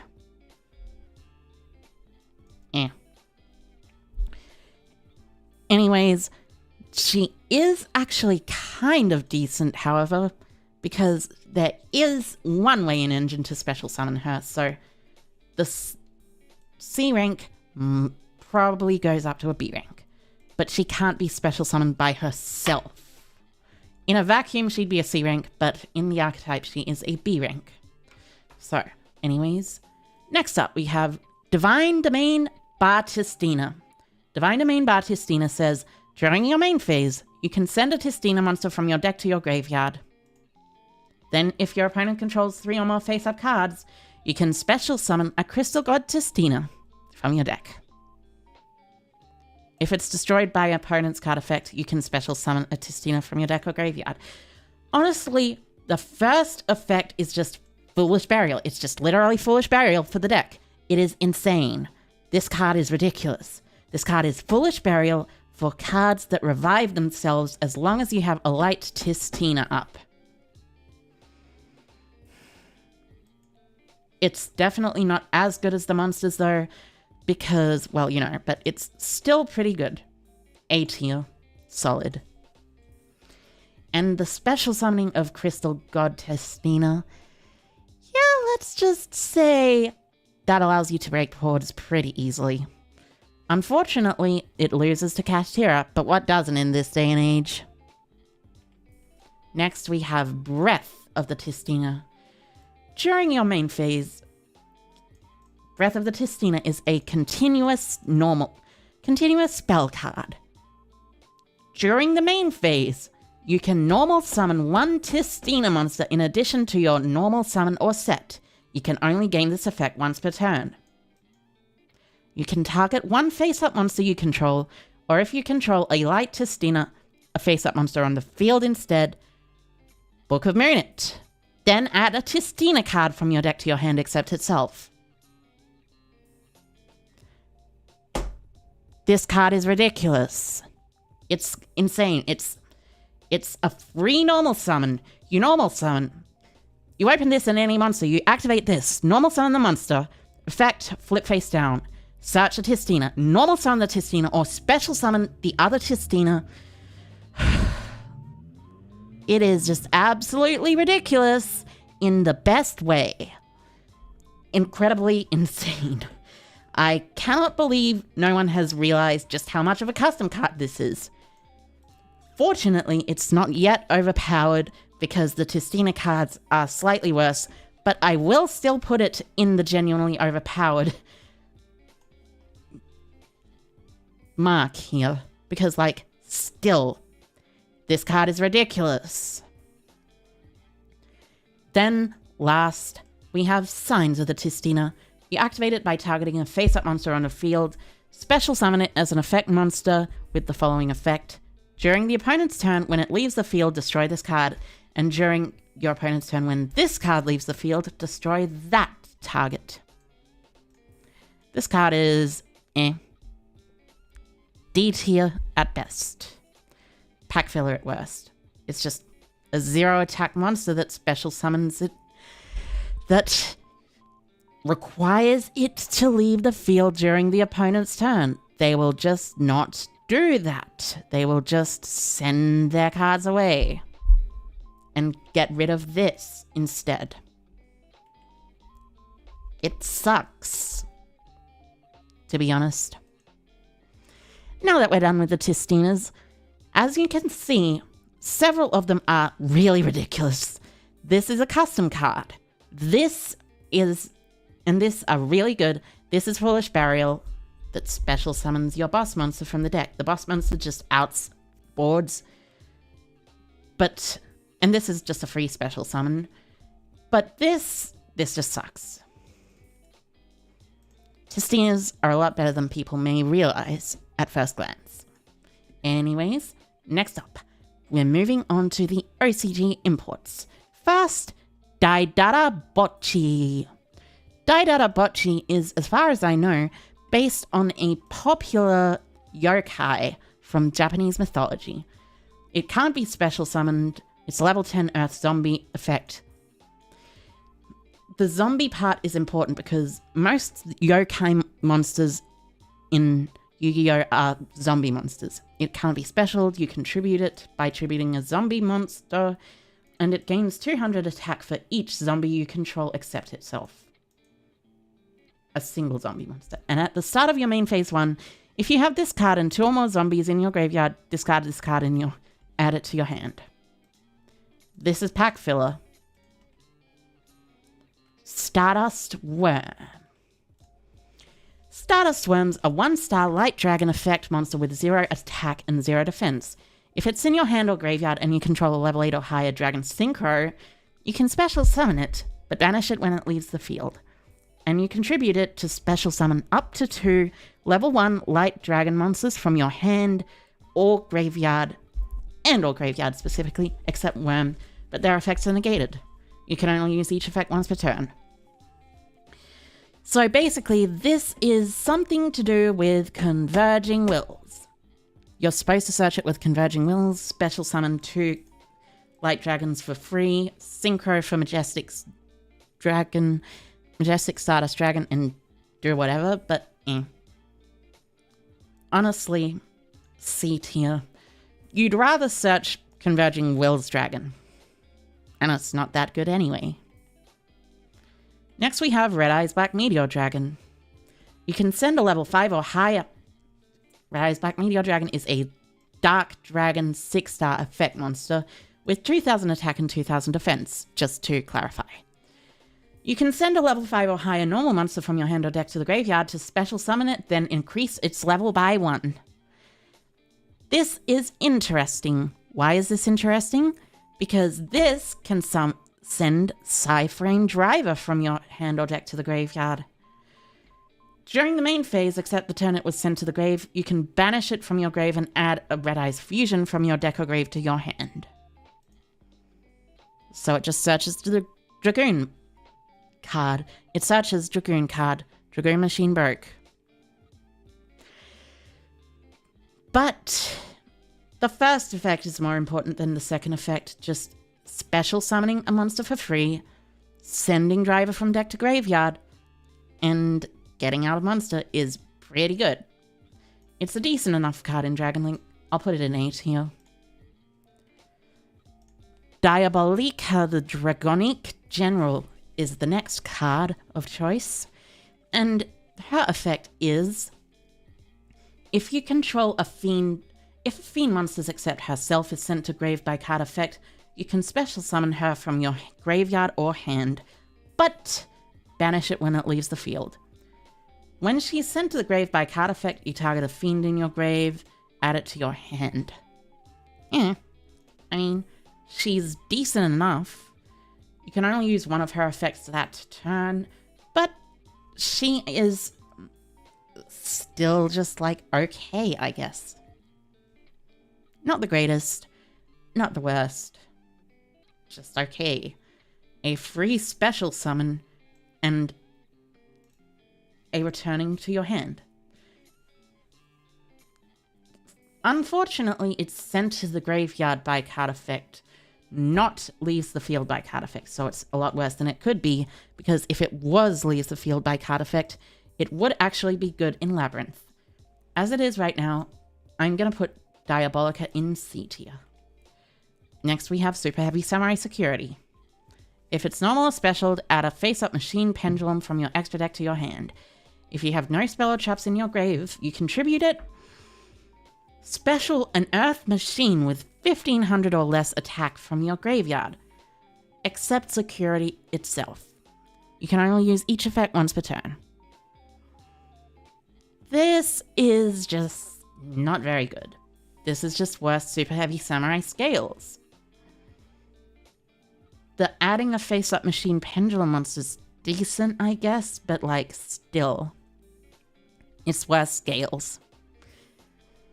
You have to search it with Soul Piercer or Geargagon X as well.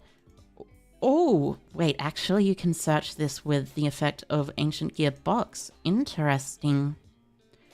Maybe there is a reason to play this then. Okay, I'll put this in B tier maybe. Searchable by Ancient Gearbox, so it's decent enough, I guess, but worse than I think it will probably be. Finally, the last two cards in the set are Magician of Faithfulness and Magic-y Deity Ashtatu. I'll do them in order, but Magician of Faithfulness is a level 5 flip spellcaster light effect with 600 attack, 800 defense. You can target a spell in your graveyard, add it to your hand. Then you can special summon a Magician of Faith or Faithfulness from your deck in face down defense position. And you can only use this effect once per turn. Maybe back in like 2014 or something this would have been good. Maybe. But as of right now, D tier, I guess. Not pack filler, D tier. still decent enough in, like, something like, you know, Prediction Princess. But it also kind of sucks anyways. So, D tier. Next, finally, for the final card in Duelist Nexus, we have Magic-y Deity Ashtatu. Once as a level 8 Fairy Xyz effect light monster, rank 8, that is to say, with 3000 attack and defense, Ashtatu has this effect. With 2 level 8 monsters, to summon it once per turn when your normal or magic-y monster destroys an opponent's monster by battle, you can detach a material, then inflict damage equal to the destroyed monster's original attack. So, it's basically just a damage dealer if you use it in any other deck because it's generic.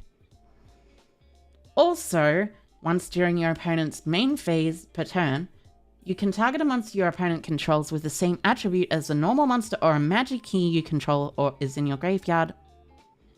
Detach a material, and if you do, banish that monster.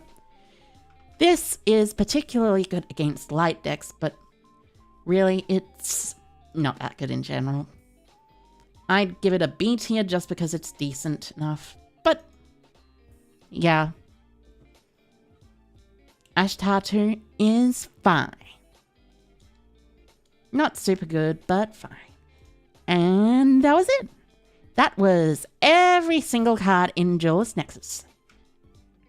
Wow, this took a lot longer than I expected, to be honest.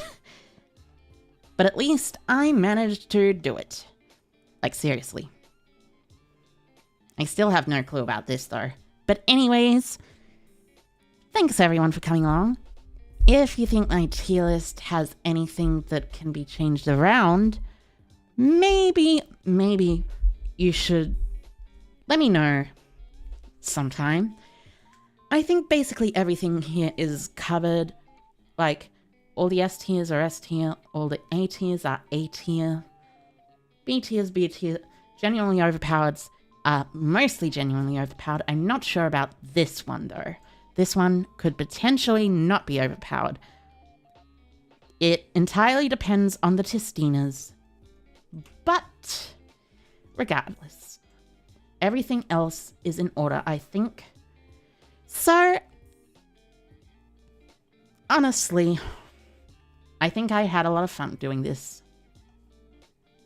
I hope everyone else had a lot of fun watching me. It was fun, to be honest. If only Crimson Dragon had some kind of attacking power itself, but then it'd probably be beyond bannable. Indeed it would. Grand finale, indeed it would. Regardless, with the tier list over, I would like to say thank you everyone who came along to the tier list. It was a lot of fun having to try and think about how to rank all of these cards.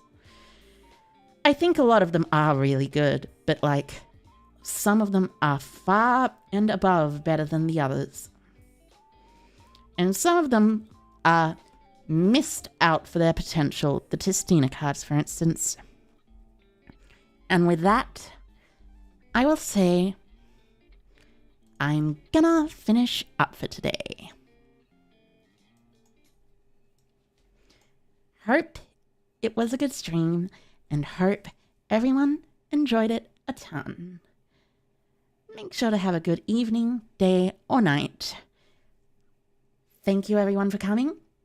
My next stream will actually be, well, I mean, talking about my next stream, it's gonna be later this week, obviously, but specifically, it will be this week on Wednesday or Thursday for America, Tuesday night for America, a chatting stream at 12 p.m. AST, 10 p.m. EST, or 2 a.m. GST.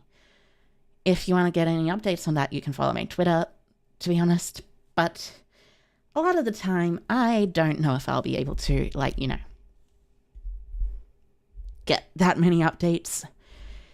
I also have some other stuff going on later this week, but basically, it was a fun time today. I hope everyone else enjoyed it just as much as I did. And I hope that, like, seriously, I hope that it was a good day today for all of you. And I hope that you will all have good days in the future again. Also, if you want to watch more of my streams, you can always subscribe if you want, if you've stuck around for this long. But if you don't want it, that's fine. You can stay around anyway without subscribing if you favorite my channel or something on the internet. Anyways, I hope you all enjoyed. I'll see you on Wednesday or Tuesday. And with that, allow me to say bye-bye, car. Bye-bye, car. Bye-bye.